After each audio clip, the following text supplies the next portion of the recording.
नमस्कार दोस्तों, जय हिंद। स्वागत है आप सभी का आपके अपने यूट्यूब चैनल सक्सेस विज्ञान में एक कदम सफलता की ओर। दोस्तों, यूपी लोअर पीसीएस के लिए पर्यावरण पारिस्थितिकी एंड आपदा प्रबंधन में से पर्यावरण पारिस्थितिकी का जितना भी सिलेबस था वो कंप्लीट हो चुका है। टोटल 5 चैप्टर थे, तो उसकी थियरी और एमसीक्यूज़ पूरा कंप्लीट करा दिया गया है। आप लोग प्लेलिस्ट में जाके देख सकते हैं। अब डिजास्टर मैनेजमेंट बचता है, यानी आपदा प्रबंधन, तो ये 2 वीडियो में जो है कवर हो जाएगा, 2 वीडियो में ख़त्म हो जाएगा। फिर इससे आपका 10 नंबर जो है कंप्लीट हो जाएगा पर्यावरण पारिस्थितिकी और आपदा प्रबंधन से। तो चलिए शुरू करते हैं। तो भारत में आपदा, गैर पारंपरिक सुरक्षा एवं संरक्षा की चुनौती के रूप में आपदा न्यूनीकरण एवं आपदा प्रबंधन, ये है चैप्टर का नाम। तो इसके बारे में पढ़ेंगे हम लोग। 2 वीडियो में ये पूरा आपदा प्रबंधन ख़त्म हो जाएगा, इसके बाहर कहीं से आएगा नहीं। तो चलिए देखते हैं। राष्ट्रीय आपदा प्रबंधन संरचना दिया गया है। राष्ट्रीय आपदा प्रबंधन संरचना, तो राजनीतिक अर्थव्यवस्था, 2 पार्ट में है, विकास और पर्यावरण। आपदा जोखिम आकलन, न्यूनीकरण और प्रबंधन, ये इसमें आ गया, दोनों में होता है। तो इसको 2 पार्ट में बांटा गया है, तो रोकथाम और तैयारी। फिर रोकथाम को भी 2 पार्ट में बांटा गया है। क्या क्या? संरचनागत उपाय और गैर संरचनागत उपाय। संरचनागत उपाय में क्या आता है? ढांचागत पर्यावरण रक्षा उपाय। और गैर संरचनागत उपाय में आता है गरीबी निवारण, महिला सशक्तिकरण, क्षमता निर्माण, जोखिम अंतरण, बीमा, ये सारी चीज़ें आती हैं। और तैयारी की बात करें तो पूर्व चेतावनी और आश्रय, ये 2 प्रकार आता है इसमें तैयारी में। फिर पूर्व चेतावनी में तलाश और बचाव राहत, आश्रय में अंतर्वर्ती आश्रय, अस्थायी आश्रय। तो कुछ समय के लिए आश्रय और अस्थायी आश्रय, ये आश्रय में आ गया। अब डिटेल में इसके बारे में देखते हैं।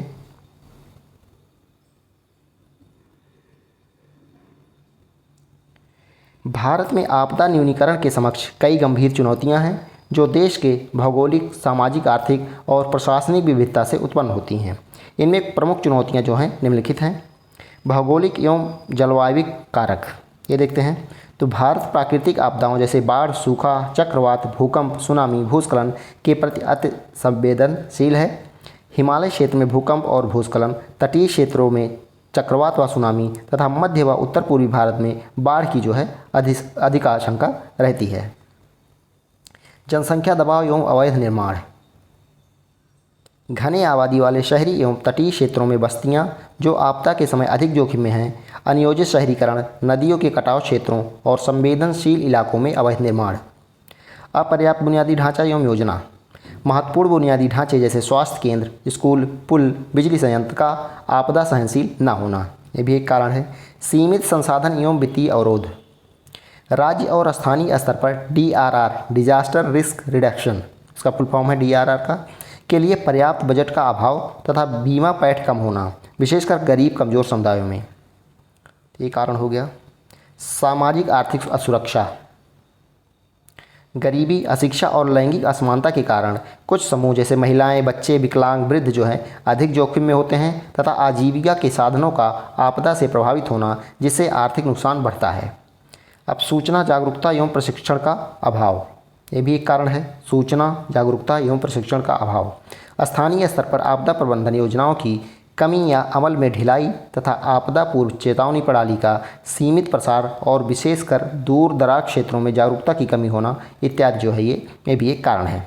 संस्थागत एवं समन्वय संबंधी चुनौतियाँ, केंद्र, राज्य और स्थानीय निकायों के बीच समन्वय का अभाव तथा आपदा प्रबंधन अधिनियम 2005 और राष्ट्रीय आपदा प्रबंधन योजना NDMP का पूर्ण क्रियान्वयन न हो पाना।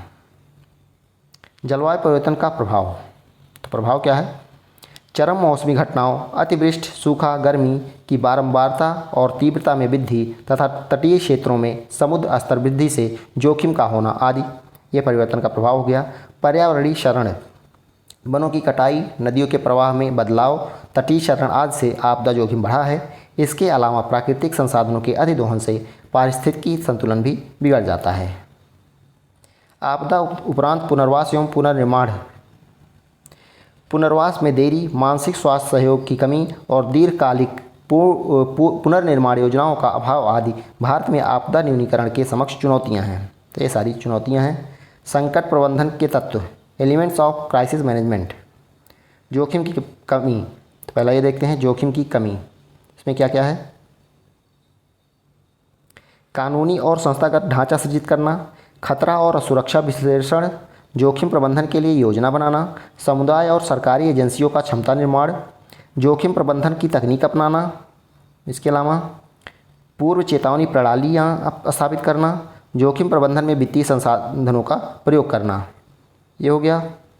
शीघ्र प्रत्युत्तर यानी तुरंत रिस्पॉन्स, तो प्रेरणा कार्यतंत्र, ट्रिगर मैकेनिज्म और एसओपी का प्रयोग, तत्काल बचाव और राहत, समुदाय और स्वैच्छिक संगठनों, स्थानीय निकायों और सरकारी समन्वय की भूमिकाओं का समन्वय करना, प्रभावी सूचना प्रचार की स्थापना, अनुवीक्षण यानी मॉनिटरिंग और मूल्यांकन। तो ये हो गया शीघ्र प्रत्युत्तर यानी तुरंत जो है रिस्पॉन्स करना। सुधार में देखते हैं तो योजनाबद्ध सुधार, अधिक सतत आजीविका से पुनर्वास के उपायों में जोखिम कम करने की विशेषताओं का एकीकरण, अनुवीक्षण, लेखा परीक्षा और मूल्यांकन, ये सारी चीज़ें हो गई। ये ज्ञान जागरूकता सृजन और दक्षता निर्माण, ये सारी चीज़ें हो गई। तो अब संभावित समाधान क्या है, समाधान देखते हैं। सुदृढ़ नीतिगत ढांचा एवं कार्यान्वयन पर जोर, सामुदायिक आधारित आपदा प्रबंधन को बढ़ावा, आधुनिक तकनीक, AI, remote sensing, early warning system का उपयोग, जलवायु अनुकूल और पर्यावरण संरक्षण को डीआरआर से जोड़ना, सार्वजनिक निजी भागीदारी और बीमा क्षेत्र को मजबूत करना, ये सारी चीज़ हो गई। आपदा प्रबंधन से आपदा जोखिम प्रबंधन, तो ये आपदा अनुक्रिया पुनर्वास व पुनर्निर्माण। सबसे पहले क्या आएगा, जोखिम मूल्यांकन, जोखिम बचाव, जोखिम शमन, आपदा पूर्व तैयारी। सबसे पहले आपदा पूर्व तैयारी, फिर आपदा अनुक्रिया पुनर्वास व पुनर्निर्माण। तो आपदा पूर्व तैयारी पहले रहेगी।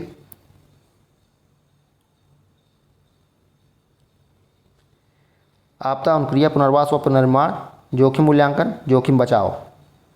तो जोखिम शमन यानी पहले जोखिम को कम किया जाएगा कि कितना कम रहे, आपदा पूर्व तैयारी, आपदा अनुक्रिया पुनर्वास व पुनर्निर्माण, जोखिम मूल्यांकन और जोखिम बचाव। तो आपदा प्रबंधन से आपदा जोखिम प्रबंधन।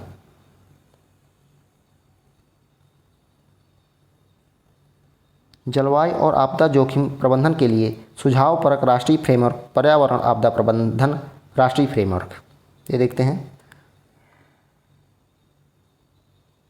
आपदा जोखिम न्यूनीकरण, रोकथाम दिया गया है। आपदा रोकथाम क्षमता निर्माण और तैयारी, समन्वित आपदा सक्रियता और राहत। तो एक एक करके बढ़ते हैं। पर्यावरण और वन मंत्रालय नोडल और सदस्य मंत्रालय जैसे नीति आयोग, थोड़ा बड़ा कर लेते हैं, अस्पष्ट कम दिख रहा है। तो पर्यावरण और वन मंत्रालय, जो कि पर्यावरण वन मंत्रालय जो है इसका नोडल एजेंसी है, और सदस्य मंत्रालय जैसे नीति आयोग, विज्ञान एवं प्रौद्योगिकी, भू विज्ञान, खाद्यान्न, स्वास्थ्य एवं परिवार कल्याण, कृषि अनुसंधान एवं विकास, भूमि संसाधन, अंतरिक्ष, जल संसाधन, उद्योग, रसायन एवं उर्वरक, पेट्रोलियम, श्रम, शहरी आवास, वित्त, मानव संसाधन, शिक्षा, ये जो है मंत्रालय हो गए। आपदा रोकथाम क्षमता निर्माण और तैयारी, नियोजन, योजना विश्लेषण, अनुसंधान एवं विकास, शिक्षा एवं प्रशिक्षण, पैरवी, ये सारी चीज़ें हो गई। भारतीय आपदा प्रबंधन संस्थान जो है ये नोडल एजेंसी है। समन्वित आपदा सक्रियता और राहत, तो राष्ट्रीय आपात समन्वय संगठन NECO वर्तमान में भारत में NDMA जिसमें NDRF शामिल है, ये नोडल है। गृह मंत्रालय आपदा प्रबंधन प्रभाग जो है संबंधित मंत्रालय है इसका।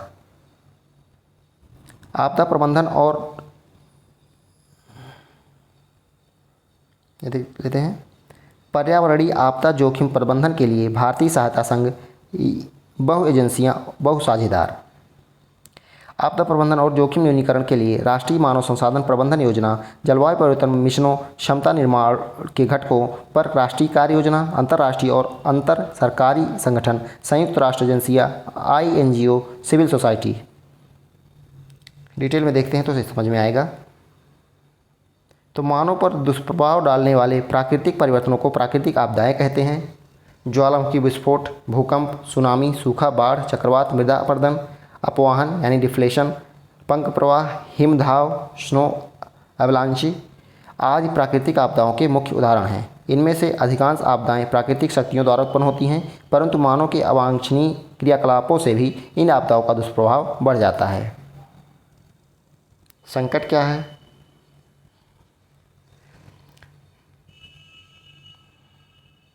प्राकृतिक आपदाओं को प्रायः संकट कहा जाता है। अंग्रेजी में प्राकृतिक आपदाओं यानी डिजास्टर को प्राकृतिक संकट हज़ार्ड्स भी कहा जाता है। फ्रेंच भाषा में डेस का अर्थ बुरा यानी बैड तथा एस्टर का अर्थ सितारे स्टार से है। अतः संकट एक अनपेक्षित घटना होती है जो ऐसी ताकतों द्वारा घटित होती है जो मानव के नियंत्रण में नहीं है। यह थोड़े समय में और बिना चेतावनी के घटित होती है जिसकी वजह से मानव जीवन के क्रियाकलाप अवरुद्ध होते हैं तथा बड़े पैमाने पर जान माल का नुकसान भी होता है। अतः इसे निपटने के लिए हमें सामान्यतः दी जाने वाली वैधानिक आपातकालीन सेवाओं की अपेक्षा अधिक प्रयत्न करने पड़ते हैं। अतः आपदाओं का सामना करने की सबसे अच्छी विधि इनके प्रभाव को कम करना तथा इनका प्रबंध करना है। इसके अलावा इस दिशा में विभिन्न स्तरों पर कई प्रकार के ठोस कदम उठाए गए हैं, जिनमें भारतीय राष्ट्रीय आपदा प्रबंधन संस्थान की स्थापना भारतीय राष्ट्रीय आपदा प्रबंधन संस्थान की स्थापना होती है। 1973 में रियो डी जनेरियो ब्राज़ील में भू शिखर सम्मेलन अर्थ समिट, तो 1992 में जो है अर्थ समिट हुआ था, और 1994 में योकोहामा जापान में आपदा प्रबंध का पर विश्व संगोष्ठी आदि हुई थी। ये 1992 में हुआ था, ना कि 93 में, गलत दिख रहा है। रियो डी जनेरियो में अर्थ समिट जो है 1992 में हुई थी। मई 1994 में योकोहामा जो है जापान में आपदा प्रबंधन पर विश्व संगोष्ठी हुई थी। प्राकृतिक आपदा तथा संकट में अंतर। प्राकृतिक आपदाओं तथा संकटों में बहुत कम अंतर है। इनका एक दूसरे के साथ निकट संबंध है। कभी कभी ये एक दूसरे के पर्यायवाची के रूप में भी प्रयोग किए जाते हैं। फिर भी इन दोनों में मूल अंतर है और इसमें अंतर स्पष्ट करना अनिवार्य है। प्राकृतिक संकट प्राकृतिक पर्यावरण में हालात के वह तत्व हैं जिनसे धन जन या दोनों को नुकसान पहुंचने की संभाव्यता होती है। प्राकृतिक संकट की तुलना में प्राकृतिक आपदाएं अपेक्षाकृत तीव्रता से घटित होती हैं तथा बड़े पैमाने पर जनधन की हानि तथा सामाजिक तंत्र एवं जीवन को छिन्न भिन्न कर देती हैं तथा उन पर लोगों का बहुत कम या कुछ भी नियंत्रण नहीं होता। तो जो प्राकृतिक आपदाएं होती हैं उसमें लोगों का कोई नियंत्रण नहीं होता है और ये खतरनाक ज़्यादा होती हैं प्राकृतिक संकट की तुलना में। आपदा एक आशंका है तो संकट एक घटना है। संकट दुखद घटना, त्रासदी या आपदा का परिणाम है। मानव जीवन और अर्थव्यवस्था को भारी हानि पहुंचाने वाली प्राकृतिक आपदाओं को संकट और महाविपत्ति कहा जाता है। तो मानव जीवन और अर्थव्यवस्था को भारी हानि पहुंचाने वाली प्राकृतिक आपदाओं को संकट और महाविपत्ति कहते हैं। यह जानना आवश्यक है कि प्रत्येक आपदा अपने आप में अद्वितीय होती है और कोई भी दो आपदाएं एक समान नहीं होती। आपदाओं के संदर्भ में निम्नलिखित 3 बातें ध्यान रखने योग्य हैं। कौन कौन सी बातें? प्राकृतिक आपदा के परिणाम, गहनता एवं बारंबारता तथा इसके द्वारा की गई क्षति समय बीतने पर बढ़ते जा रहे हैं। विश्व भर के लोगों में इन आपदाओं द्वारा पैदा किए हुए भय के प्रति चिंता दिन प्रतिदिन बढ़ रही है तथा इनसे जान माल की क्षति को कम करने के उपाय ढूंढने के प्रयास किए जा रहे हैं। प्राकृतिक आपदा के प्रारूप में समयांतर पर महत्वपूर्ण परिवर्तन आया है। 1989 में संयुक्त राष्ट्र सामान्य असेंबली में इस मुद्दे को उठाया गया था और मई 1994 में जापान के योकोहामा नगर में आपदा प्रबंधन की विश्व कॉन्फ्रेंस में इसे औपचारिकता प्रदान कर दी गई और यही बाद में योकोहामा रणनीति तथा अधिक सुरक्षित संसार के लिए कार्य योजना कहा गया। प्राकृतिक आपदा न्यूनीकरण का अंतर्राष्ट्रीय दशक। योकोहामा रणनीति तथा सुरक्षित संसार के लिए कार्य योजना। तो योकोहामा जो कि जापान पड़ता है, यहाँ पे 23 से 27 मई 1994 को आयोजित आपदा न्यूनीकरण विश्व कॉन्फ्रेंस में भाग लेने वाले देशों ने महसूस किया कि प्राकृतिक आपदाओं का प्रभाव पिछले कुछ वर्षों में बढ़ा है और मानव समाज इन आपदाओं के संदर्भ में पहले से कहीं अधिक सुभेद हो गया है। सुभेद यानी वल्नरेबल। इस बैठक में प्राकृतिक आपदा न्यूनीकरण के लिए पारित प्रस्ताव निम्नलिखित हैं। तो यह दर्ज होगा कि हर देश की प्रमुख जिम्मेदारी है कि वह प्राकृतिक आपदा से अपने नागरिकों की रक्षा करे। तो ये हर देश की जिम्मेदारी होगी कि प्राकृतिक आपदाओं से वह अपने नागरिकों की रक्षा करे। यह विकासशील देशों, विशेष रूप से सबसे कम विकसित एवं चारों ओर से भूवृद्ध देशों तथा छोटे द्वीपीय विकासशील देशों पर अग्रतापूर्वक ध्यान देगा। इसके अलावा जहाँ भी ठीक समझा जाएगा वहाँ आपदा से बचाव, निवारण एवं तैयारी के लिए राष्ट्रीय स्तर पर कानून बनाकर क्षमता एवं सामर्थ्य का विकास करेगा तथा इस कार्य में स्वैच्छिक संगठनों तथा स्थानीय समुदायों को संगठित किया जाना चाहिए। यह उप क्षेत्रीय एवं अंतर्राष्ट्रीय सहयोग द्वारा उन कार्यों को बढ़ावा तथा मजबूती देगा जिनसे प्राकृतिक तथा दूसरी आपदाओं को रोका अथवा कम किया जा सके या उनका निवारण किया जा सके। इस प्रक्रिया में निम्नलिखित पर विशेष बल दिया गया था। तो कुछ पॉइंट में विशेष बल दिया गया था। पहला, मानव तथा संस्थागत क्षमता निर्माण तथा सशक्तिकरण, तकनीकों में भागीदारी, सूचना का एकत्रण, प्रकीर्णन तथा उपयोग और संसाधनों का संग्रह करना। 1990 से 2000 को आपदा न्यूनीकरण का अंतर्राष्ट्रीय दशक भी घोषित किया गया। तो आपदा न्यूनीकरण का अंतर्राष्ट्रीय दशक कब से कब तक है? 1999 से 2000 का दशक।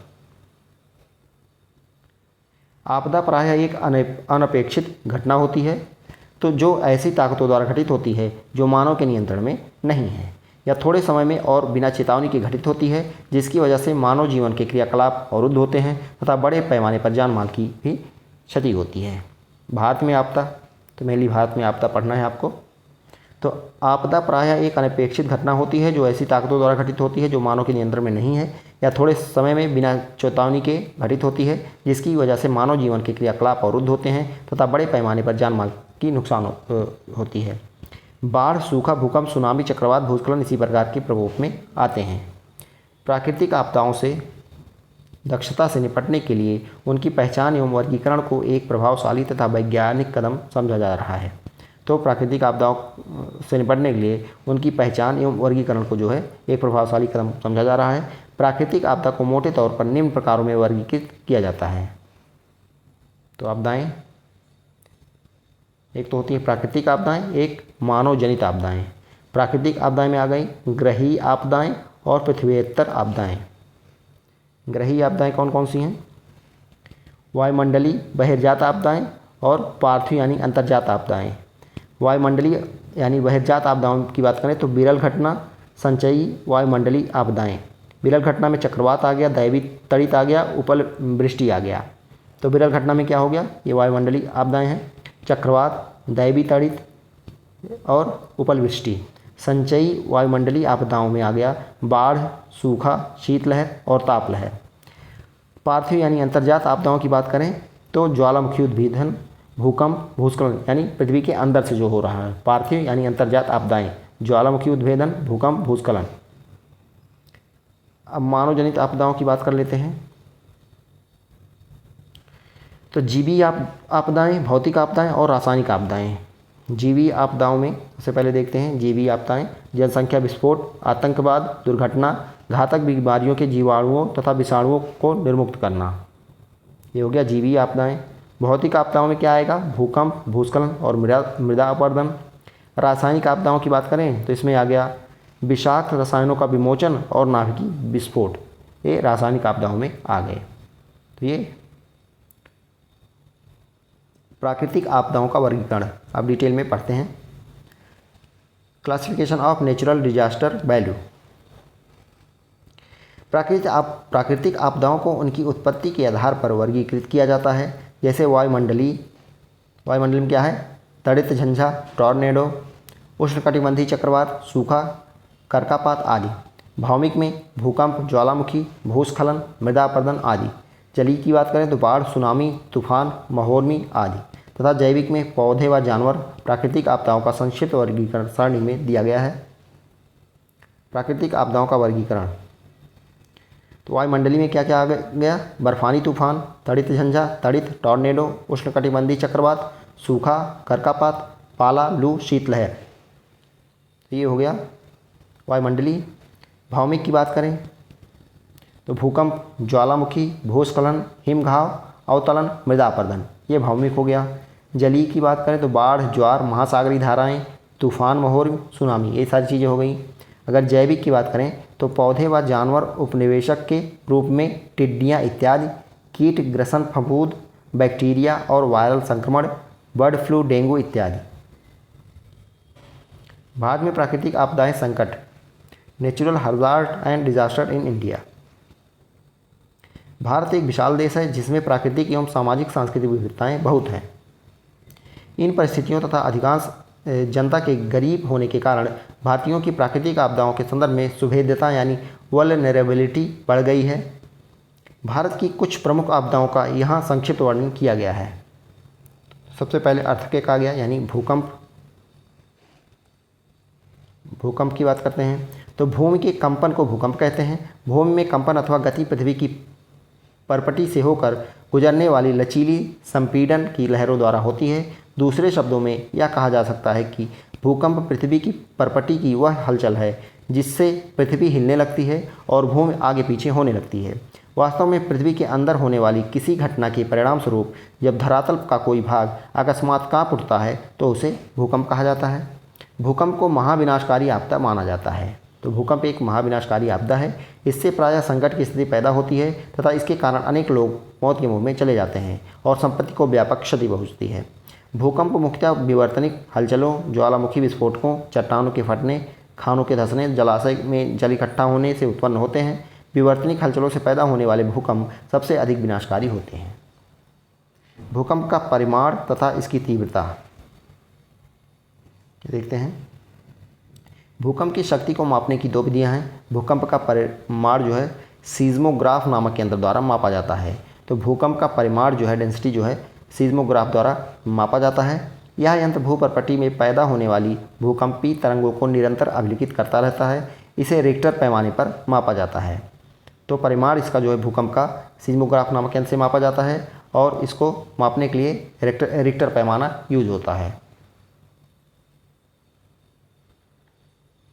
इस पैमाने को चार्ल्स रिक्टर ने विकसित किया था।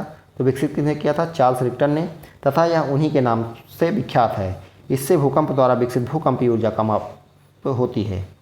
भूकंप की तीव्रता इसके द्वारा होने वाली हानि का माप है।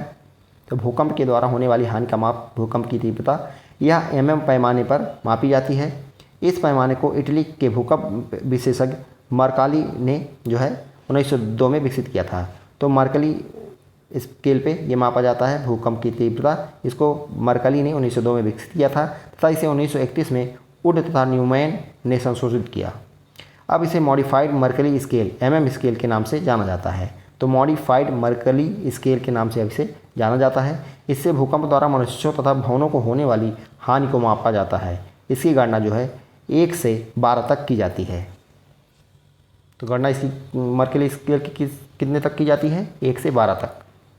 भारत में भूकंप, विश्व के अन्य भागों की भांति भारत में भी भूकंप प्रायः आते रहते हैं। 19वीं-20वीं शताब्दी के भूकंप में मथुरा 1805, कच्छ 1819, श्रीनगर 1828 और 85, मेघालय में 1885 और 97, कांगड़ा में 1905, धुबरी 1930, भारत नेपाल सीमा 1934 और 66, असम 1950, अंजार 1956, कोयना 1967, हिमाचल प्रदेश 1975, कछार 1869 और 1984, बिहार 1988, उत्तरकाशी 1999, लातूर 1993 तथा नंदप्रयाग 1999 है। यहाँ पे ज़्यादा भूकंप आया था, ज़्यादा तीव्रता का। 21वीं शताब्दी का सबसे पहला तथा भयानक भूकंप गुजरात के भुज इलाके में 26/1/2001 के दिन आया था। तो गणतंत्र दिवस के दिन ये आया था, बहुत भयानक। इस भूकंप के झटके समस्त भारत, पाकिस्तान, पेशावर तक तथा नेपाल तक महसूस किए गए थे। इससे भुज, मचाऊ, अंजार तथा गांधी धाम नगर लगभग पूर्णतया नष्ट हो गए थे। तो ये पूर्णतया नष्ट हो गए थे। भुज, मचाऊ, अंजार तथा गांधी धाम नगर, लगभग 1 लाख लोगों की मृत्यु हो गई थी। काफ़ी भयानक भूकंप था ये। उत्तर प्रदेश में भी ये महसूस किया गया था। 8 अक्टूबर 2005 को पाकिस्तान अधिकृत कश्मीर के मुजफ्फराबाद में रिक्टर पैमाने पर 7.4 की तीव्रता का भूकंप आया, जिससे भारत तथा पाकिस्तान में 1 लाख से अधिक लोगों की मृत्यु हो गई और करोड़ों रुपए की संपत्ति नष्ट हो गई थी। तो 8 अक्टूबर 2005 को पाकिस्तान अधिकृत जो कश्मीर है पीओके में के मुजफ्फराबाद में रिक्टर पैमाने पर 7.4 की तीव्रता का भूकंप आया था, जिससे भारत और पाकिस्तान में भी लाखों लोग मारे गए थे। भारत के भूकंपीय क्षेत्र, तो भारत के भूकंपीय क्षेत्र कौन से हैं? तो विभिन्न वर्षों में आए भारत में लगभग 1200 भूकंपों के अध्ययन के आधार पर भारतीय मौसम विज्ञान ने देश को निम्नलिखित 5 क्षेत्रों में विभाजित किया गया है। तो देश को 5 क्षेत्रों में विभाजित किया गया है। पहला अति अधिक क्षति जोखिम क्षेत्र, दूसरा अधिक क्षति जोखिम क्षेत्र, तीसरा मध्यम क्षति जोखिम क्षेत्र, चौथा निम्न क्षति जोखिम क्षेत्र और पांचवा अति निम्न क्षति जोखिम क्षेत्र। ये 5 भागों में विभाजित किया गया है। पहले 2 क्षेत्रों अर्थात अति अधिक क्षति जोखिम तथा अधिक जोखिम क्षेत्रों में सबसे अधिक विनाशकारी भूकंप आते हैं। अति अधिक क्षति जोखिम क्षेत्र विनाशकारी भूकंप के प्रति सर्वाधिक सुवेद है। इसमें तो सबसे अति अधिक क्षति जोखिम क्षेत्र जो है इसमें उत्तर पूर्वी प्रांत, दरभंगा से उत्तर में स्थित क्षेत्र तथा अररिया बिहार में भारत नेपाल सीमा के साथ, उत्तराखंड, पश्चिमी हिमाचल प्रदेश, धर्मशाला के चारों ओर, कश्मीर घाटी और कच्छ गुजरात सम्मिलित हैं। तो ये जो है अति अधिक क्षति जोखिम वाले क्षेत्र में ये सब आते हैं। कश्मीर और हिमाचल प्रदेश के बचे हुए भाग, कश्मीर और हिमाचल के बचे हुए भाग, उत्तरी पंजाब, हरियाणा का पूर्वी भाग, दिल्ली, पश्चिम उत्तर प्रदेश और उत्तर बिहार जो है अधिक क्षति जोखिम क्षेत्र में आते हैं, यानी दूसरे वाले जोखिम क्षेत्र में। देश के शेष भाग मध्य तथा निम्न क्षति जोखिम क्षेत्र में हैं। भूकंप से सुरक्षित समझे जाने वाले क्षेत्रों का एक बड़ा भाग दक्कन पठार के स्थिर भूभाग में पड़ता है। तो सबसे ज़्यादा सुरक्षित भूभाग कौन सा है? दक्कन का पठार। भारतीय मानक ब्यूरो BIS ने भारत का नया भूकंपीय जोनेशन मानचित्र जो है जारी किया है। भारत ने updated earthquake design code BIS 2025 के तहत एक संशोधित भूकंपीय जोनेशन मानचित्र जारी किया है। यह मानचित्र भ्रंशों, अधिकतम संभावित घटनाओं, क्षीणन, विवर्तनिकी, शील विज्ञान आदि पर आधारित है। क्षीणन यानी एटेन्युएशन, विवर्तनिकी यानी टेक्टोनिक्स, शील विज्ञान यानी लिथोलॉजी आदि पर आधारित है। नवीन जोनिंग का विवरण। तो जोन्स की संख्या पहले भारतीय भूभाग को 4 भूकंप जोनों में सीमांकित किया गया था। ये थे जोन 2, 3, 4 और 5। एक नया उच्चतम जोखिम जोन 6 पेश किया गया है। इसके अंतर्गत पहली बार संपूर्ण हिमालयी चाप हिमालयन आर्क को शामिल किया गया है, जो पहले जोन 4 और 5 के बीच विभाजित था। तो हिमालयन चाप हिमालयन आर्क को जो है शामिल किया गया है। पहले ये 4 और 5 के बीच था, अब इसे 6 में शामिल किया गया है। जोन्स के बीच सीमावर्ती कस्बे अब ये स्वतः उच्च जोखिम श्रेणी में आ जाएंगे। जोखिम मानचित्रण प्रशासनिक सीमाओं की बजाय भूवैज्ञानिक स्थितियों को प्राथमिकता दी गई है। भारत की भूकंप के प्रति सुभेद्यता। भारत की 61% भूमि जो है अब मध्यम से उच्च जोखिम वाले जोन्स में आती है। पहले 59% भूमि आती थी।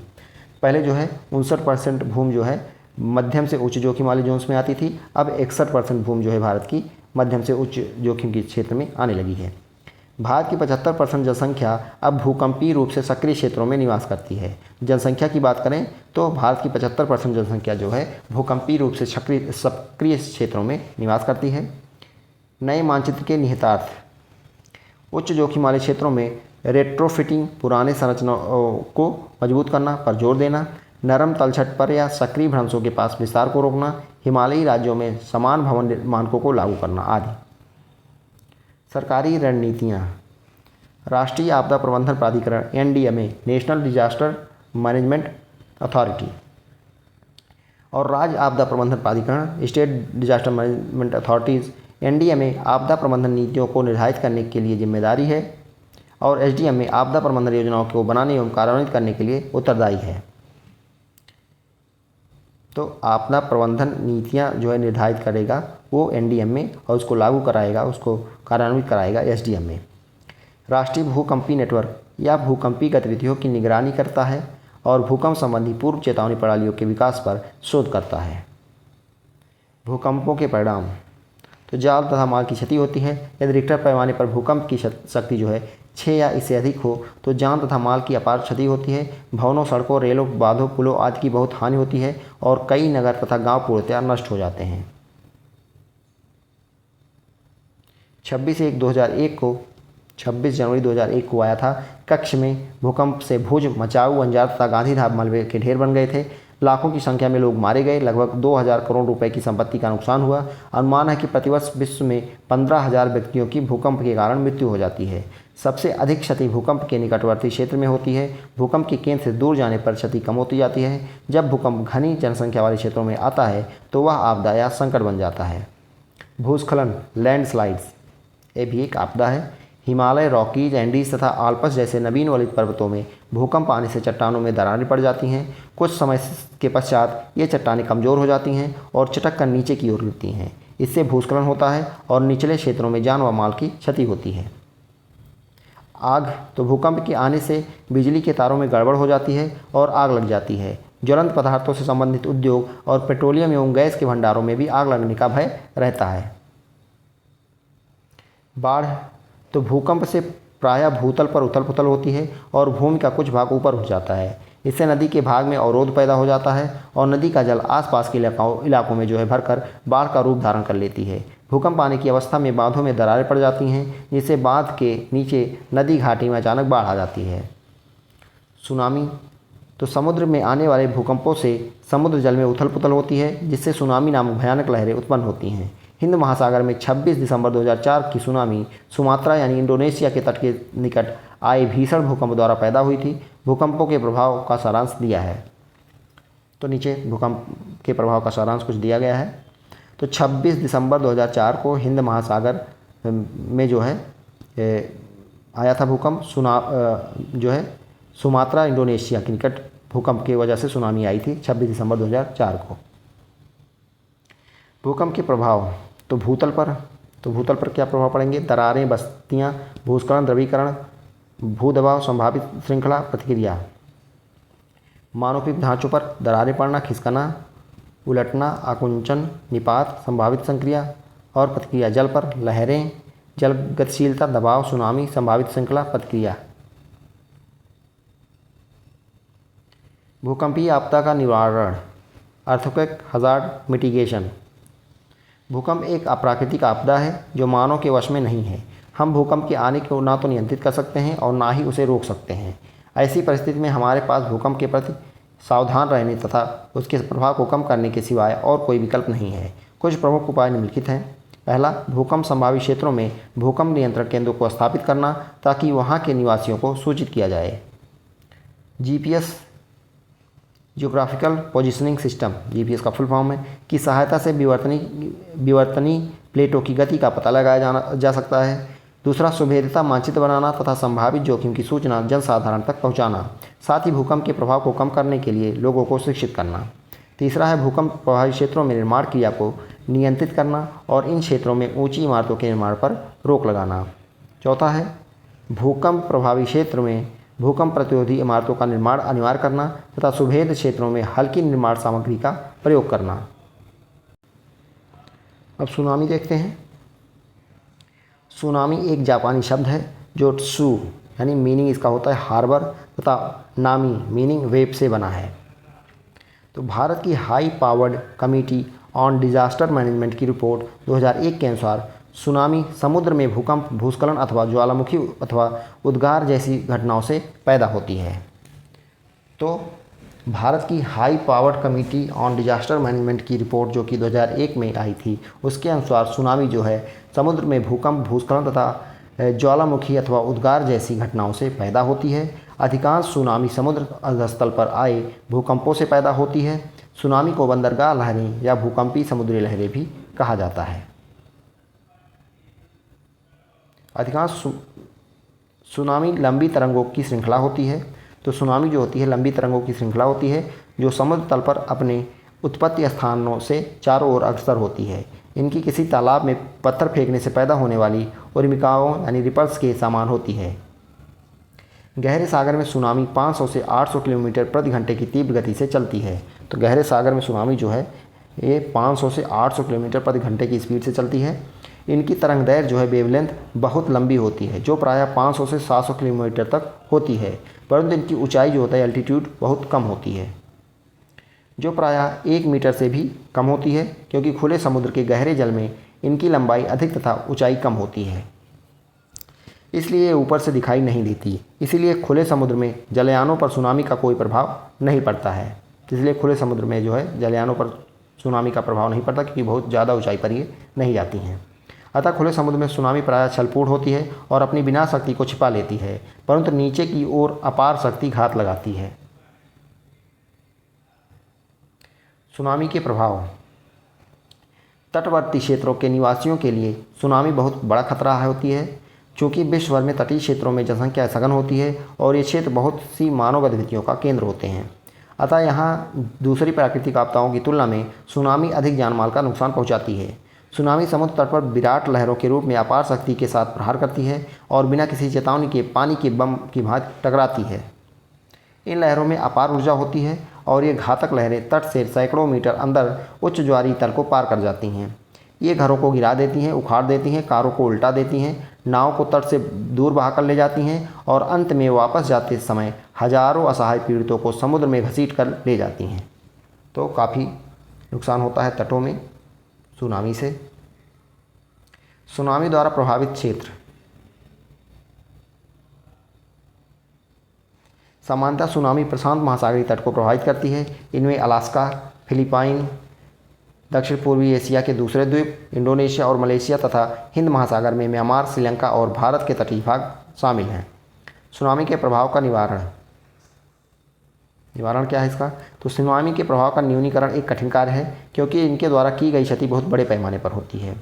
26 दिसंबर 2004 को हिंद महासागर में आने वाली सुनामी ने 11 देशों के तटीय भागों को नष्ट किया और 3 लाख से अधिक व्यक्तियों को मौत के घाट उतार दिया। काफ़ी भयावह था ये, 3 लाख, इससे ज़्यादा व्यक्ति मारे गए थे उसमें। इस प्रकार प्रायः सुनामी एक अंतर्राष्ट्रीय आपदा बन जाती है, जिसका निवारण किसी अकेले देश अथवा सरकार की क्षमता से बाहर की बात है। अतः सुनामी के प्रकोप का सामना करने के लिए अंतर्राष्ट्रीय स्तर पर प्रयास करने की आवश्यकता है।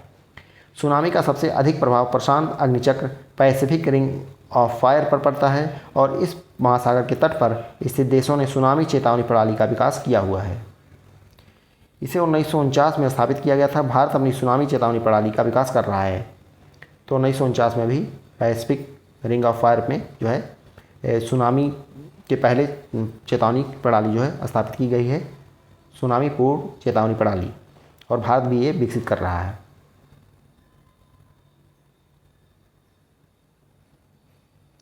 उष्णकटिबंध चक्रवात, ट्रॉपिकल साइक्लोन। चक्रवात निम्न वायुदाब का वह भाग है जो चारों ओर से उच्च वायुदाब द्वारा घिरा होता है। तो चक्रवात जो है वायुदाब का वह भाग है इसके चारों ओर उच्च वायुदाब होते हैं, उच्च वायुदाब से वो घिरा होता है। वायु चारों ओर से चक्रवात के निम्न वायुदाब वाले केंद्र की ओर चलती है। हिंद महासागर के उष्णकटिबंधीय चक्रवात अरब सागर तथा बंगाल की खाड़ी में पैदा होते हैं और भारत के तट को पार करके आंतरिक भागों में प्रवेश करते हैं। जब कमज़ोर रूप से विकसित कम दबाव के क्षेत्र के चारों ओर तापमान की क्षैतिज प्रवणता बहुत अधिक होती है, तब उष्णकटिबंधीय चक्रवात बन सकता है। तो जब कमज़ोर रूप से विकसित कम दबाव के क्षेत्र के चारों ओर तापमान की क्षैतिज प्रवणता बहुत अधिक होती है, तब उष्णकटिबंधीय चक्रवात बन सकता है। चक्रवात ऊष्मा का इंजन है तथा इसे सागरीय तल से ऊष्मा मिलती है। तो चक्रवात जो है ऊष्मा का इंजन कहलाता है और इसे सागरीय तल से ऊष्मा मिलती रहती है। संघनन के बाद मुक्त ऊष्मा चक्रवात के लिए गतिज ऊर्जा यानी काइनेटिक एनर्जी में बदल जाती है। यद्यपि उष्णकटिबंधीय चक्रवातों की उत्पत्ति के संबंध में निश्चित रूप से कहना मुश्किल है, तथापि इस संबंध में जो है निम्नलिखित प्रारंभिक परिस्थितियों का होना अनिवार्य है। जैसे निरंतर तथा पर्याप्त मात्रा में उष्ण तापमान 26 डिग्री से अधिक तथा आर्द्र वायु का उपलब्ध होना, जिनसे बड़ी मात्रा में गुप्त ऊष्मा निर्मुक्त होती है। दूसरा, तेज कोरियोलिस बल जो केंद्र पर स्थित निम्न वायुदाब वाले क्षेत्र को भरने न दे। यहाँ पर बताना आवश्यक है कि भूमध्य रेखा से 5 डिग्री उत्तर और 5 डिग्री दक्षिण तक उष्णकटिबंधीय चक्रवात पैदा नहीं होते, क्योंकि यहाँ पर कोरियोलिस बल जो है बहुत कम होता है। तो तेज कोरियोलिस बल जो केंद्र पर स्थित निम्न वायुदाब वाले क्षेत्र को भरने ना दे, यहाँ बताना जो आवश्यक है कि भूमध्य रेखा से जो 5 डिग्री उत्तर और 5 डिग्री दक्षिण का क्षेत्र होता है, ये उष्णकटिबंधीय चक्रवात वहाँ पे पैदा नहीं होते, क्योंकि वहाँ पे कोरियोलिस बल जो है बहुत कम होता है। क्षोभ मंडल में अस्थिरता, मजबूत ऊर्ध्वाधर वायु फॉन की अनुपस्थिति जो नम और गुप्त ऊष्मा वायु के ऊर्ध्वाधर भाव को अवरुद्ध करे। उष्णकटिबंधीय चक्रवात की संरचना। तो उष्णकटिबंधीय चक्रवातों में बहुत अधिक दाब प्रवणता 14 से 17 मिलीवाट पर 100 किलोमीटर होती है। कुछ चक्रवातों में यह इससे भी अधिक ऊंची अर्थात 60 मिलीवाट पर 100 किलोमीटर होती है। पवन पट्टी केंद्र से 10 से 150 किलोमीटर या कभी कभी इससे अधिक दूरी में फैली होती है। धरातल पर पवन का चक्रवाती परिसंचरण होता है तथा ऊंचाई पर यह चक्रवाती बन जाता है। उष्णकटिबंधीय चक्रवातों की क्रोड कोस्ट होती है। चक्रवात का केंद्र सामान्यतः मेघ विहीन होता है, तो जहाँ पे चक्रवात का केंद्र होगा वो मेघ विहीन होगा, वहाँ पे बादल नहीं होंगे। इसे चक्रवात की आँख कहते हैं। चक्रवात की आँख बहुत ऊंचाई तक फैले ऊर्ध्वाधर बादलों से घिरी होती है। उष्णकटिबंधीय चक्रवात से सामान्यतः 50 सेंटीमीटर से अधिक वर्षा होती है। तो उष्णकटिबंधीय चक्रवात से सामान्यतः 50 सेंटीमीटर से अधिक वर्षा होती है। कभी कभी वर्षा जो है 100 सेंटीमीटर से भी अधिक हो जाती है। भारत में उष्णकटिबंधीय चक्रवातों का स्थानिक एवं कालिक वितरण तथा उनकी आवृत्ति। बंगाल की खाड़ी और अरब सागर की चक्रवाती तूफानों की आवृत्ति को दर्शाया गया है। बंगाल की खाड़ी और अरब सागर में अधिकतर तूफान अक्टूबर और नवंबर के महीनों में आते हैं। तो बंगाल की खाड़ी और अरब सागर में जो अधिकतर तूफान आते हैं वो अक्टूबर नवंबर के महीने में आते हैं। मानसून ऋतु का प्रारंभिक भाग भी बंगाल की खाड़ी और अरब सागर में उष्णकटिबंधीय तूफानों की उत्पत्ति के अनुकूल है। मानसून ऋतु में अधिकतर चक्रवात 10 डिग्री उत्तरी तथा 15 डिग्री उत्तरी अक्षांशों के मध्य ही उत्पन्न होते हैं। तो मानसून ऋतु में जो है अधिकतर चक्रवात आते हैं वो 10 डिग्री से 15 डिग्री उत्तरी अक्षांशों के मध्य ही आते हैं। जून में बंगाल की खाड़ी के लगभग सभी तूफान 92 डिग्री पूर्वी देशांतर से के पश्चिम में 16 डिग्री उत्तर और 21 डिग्री उत्तर अक्षांश के मध्य जन्म लेते हैं। तो जून में जो बंगाल की खाड़ी में तूफान आते हैं वो सभी 92 डिग्री पूर्वी देशांतर के पश्चिम में और 16 डिग्री से 21 डिग्री उत्तरी अक्षांशों के मध्य आते हैं। जुलाई में खाड़ी से तूफानों का जन्म 18 डिग्री उत्तरी अक्षांश से उत्तर में तथा 90 डिग्री पूर्वी देशांतर के पश्चिम में होता है। तो जुलाई में खाड़ी से तूफानों का जन्म जो होता है 18 डिग्री उत्तरी अक्षांश के उत्तर में तथा 90 डिग्री पूर्वी देशांतर के पश्चिम में होता है। यह भी ध्यान देने योग्य बात है कि जुलाई के सभी तूफान पश्चिमी पथ का अनुसरण करते हैं। ये सामान्यतः 20 डिग्री उत्तरी तथा 25 डिग्री उत्तरी अक्षांशों के मध्य तक ही सीमित रहते हैं। तो ये 20 डिग्री से 25 डिग्री उत्तरी अक्षांशों तक ही सीमित रहते हैं तथा हिमालय की गिरिपद पहाड़ियों की ओर अपेक्षाकृत बहुत कम उड़ते हैं। भारत में चक्रवाती तूफानों की आवृत्ति। जनवरी में 4.3 अरब बंगाल की खाड़ी में और अरब सागर में 2। फरवरी की बात करें तो 1.3 अरब सागर में 0। मार्च में 4 सबसे ज़्यादा देख लेते हैं। जुलाई में 38 और अक्टूबर में 53। यहाँ पे परसेंटेज दिया गया है, देख सकते हैं। तो अक्टूबर में सबसे ज़्यादा 53% की बात करें 16.9%। उसके बाद सबसे ज़्यादा जुलाई में आता है 38, 12.1%। यहाँ पे देख सकते हैं।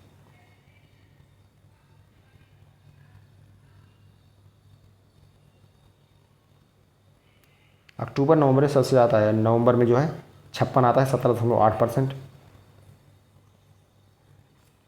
कोष्ठकों में दी गई संख्याएं तूफानों की आवृत्ति को प्रतिशत में व्यक्त करती हैं। तो इधर प्रतिशत दिया गया है और कितनी बार आती हैं। तो सबसे ज़्यादा नवंबर और अक्टूबर में आती हैं। उष्णकटिबंधीय चक्रवातों का विध्वंसकारी प्रभाव। इससे जान माल की भारी हानि होती है। लाखों की संख्या में लोग मर जाते हैं। पेड़, बिजली तथा टेलीफोन के खंभे उखड़ जाते हैं और भवनों को भी भारी हानि होती है। इन चक्रवातों से भारी वर्षा होती है जिनसे बाढ़ की स्थिति उत्पन्न हो जाती है। बंगाल की खाड़ी में उत्पन्न होने वाले चक्रवात सामान्यतः अक्टूबर से दिसंबर तक पैदा होते हैं। कुछ चक्रवात मई में भी बनते हैं। अरब सागर के चक्रवात प्रायः अप्रैल से जून तक पैदा होते हैं। तो बंगाल की खाड़ी में उत्पन्न होने वाले चक्रवात जो होते हैं वो सामान्यतः अक्टूबर से दिसंबर तक पैदा होते हैं। कुछ चक्रवात जो है मई में भी बनते हैं, जबकि अरब सागर के चक्रवात जो है प्रायः अप्रैल से जून तक पैदा होते हैं। इनका मार्ग सामान्यतः तट के समानांतर होता है और ये बंगाल की खाड़ी के चक्रवातों की अपेक्षा असली भाग को कम प्रभावित करते हैं। समुद्र चक्रवातों के पैदा होने से समुद्र में ऊंची ऊंची लहरें उठती हैं और मछुआरों तथा नाविकों की जान को खतरा हो जाता है। बहुत से मछुआरे अपनी जान गंवा बैठते हैं। ये चक्रवात उड़ीसा, आंध्र प्रदेश तथा बंगाल के में भयानक विनाश करते हैं। समुद्र तल में माहौर में वायु समुद्र और जमीन की अंतर्क्रिया से उत्पन्न होता है। तूफान में अत्यधिक वायुदाब प्रवणता और अत्यधिक तेज सतही पौने उफान को उठाने वाले बल हैं। इससे समुद्री जल तटीय क्षेत्रों में घुस जाता है। वायु की गति तेज होती है और भारी वर्षा होती है। क्षति का प्रभाव कम करना।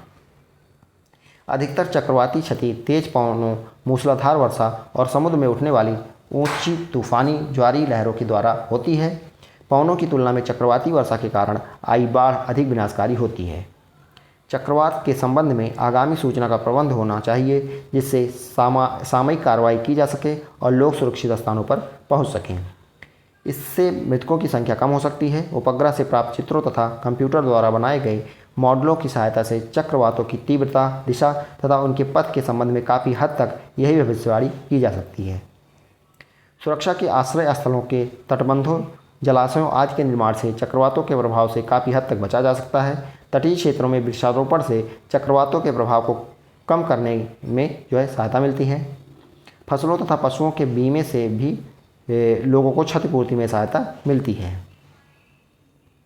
बाढ़, अब अगला डिजास्टर कौन सा है? बाढ़ है, यानी फ्लड। किसी नदी या तटीय भाग में उच्च जलस्तर की उस स्थिति को बाढ़ कहते हैं जिससे भूमि का कुछ भाग जलमग्न हो जाता है। मानसून की अनिश्चितता तथा अनियमितता का दूसरा महत्वपूर्ण परिणाम बाढ़ों का आना है। जब दक्षिणी पश्चिमी मानसून अधिक सक्रिय होते हैं और अतिवृष्टि करती है या पर्वतों पर बर्फ पिघलती है अथवा तटीय भागों में तूफान, महोर्मी, स्टॉर्म सर्ज आती है तो बाढ़ की स्थिति उत्पन्न होती है। जब कभी चक्रवातों द्वारा अचानक भारी वर्षा होती है तो प्रभावित क्षेत्रों में बाढ़ आ जाती है। नदी घाटियों में जहाँ कहीं ढाल कम होता है वहाँ नदी का जल आगे प्रवाहित नहीं हो पाता और वहाँ पर जल एकत्रित होकर बाढ़ की स्थिति पैदा कर देता है। भारी वर्षा, बर्फ का पिघलना, उष्णकटिबंधीय चक्रवात आदि प्राकृतिक कारणों के अतिरिक्त मानव के कुछ अवांछित क्रियाकलाप भी बाढ़ का कारण बनते हैं। बाढ़ प्रभावित क्षेत्र, फ्लड प्रोन एरियाज। भारत में बाढ़ के निरीक्षण के लिए राष्ट्रीय बाढ़ आयोग का गठन 1976 में किया गया था।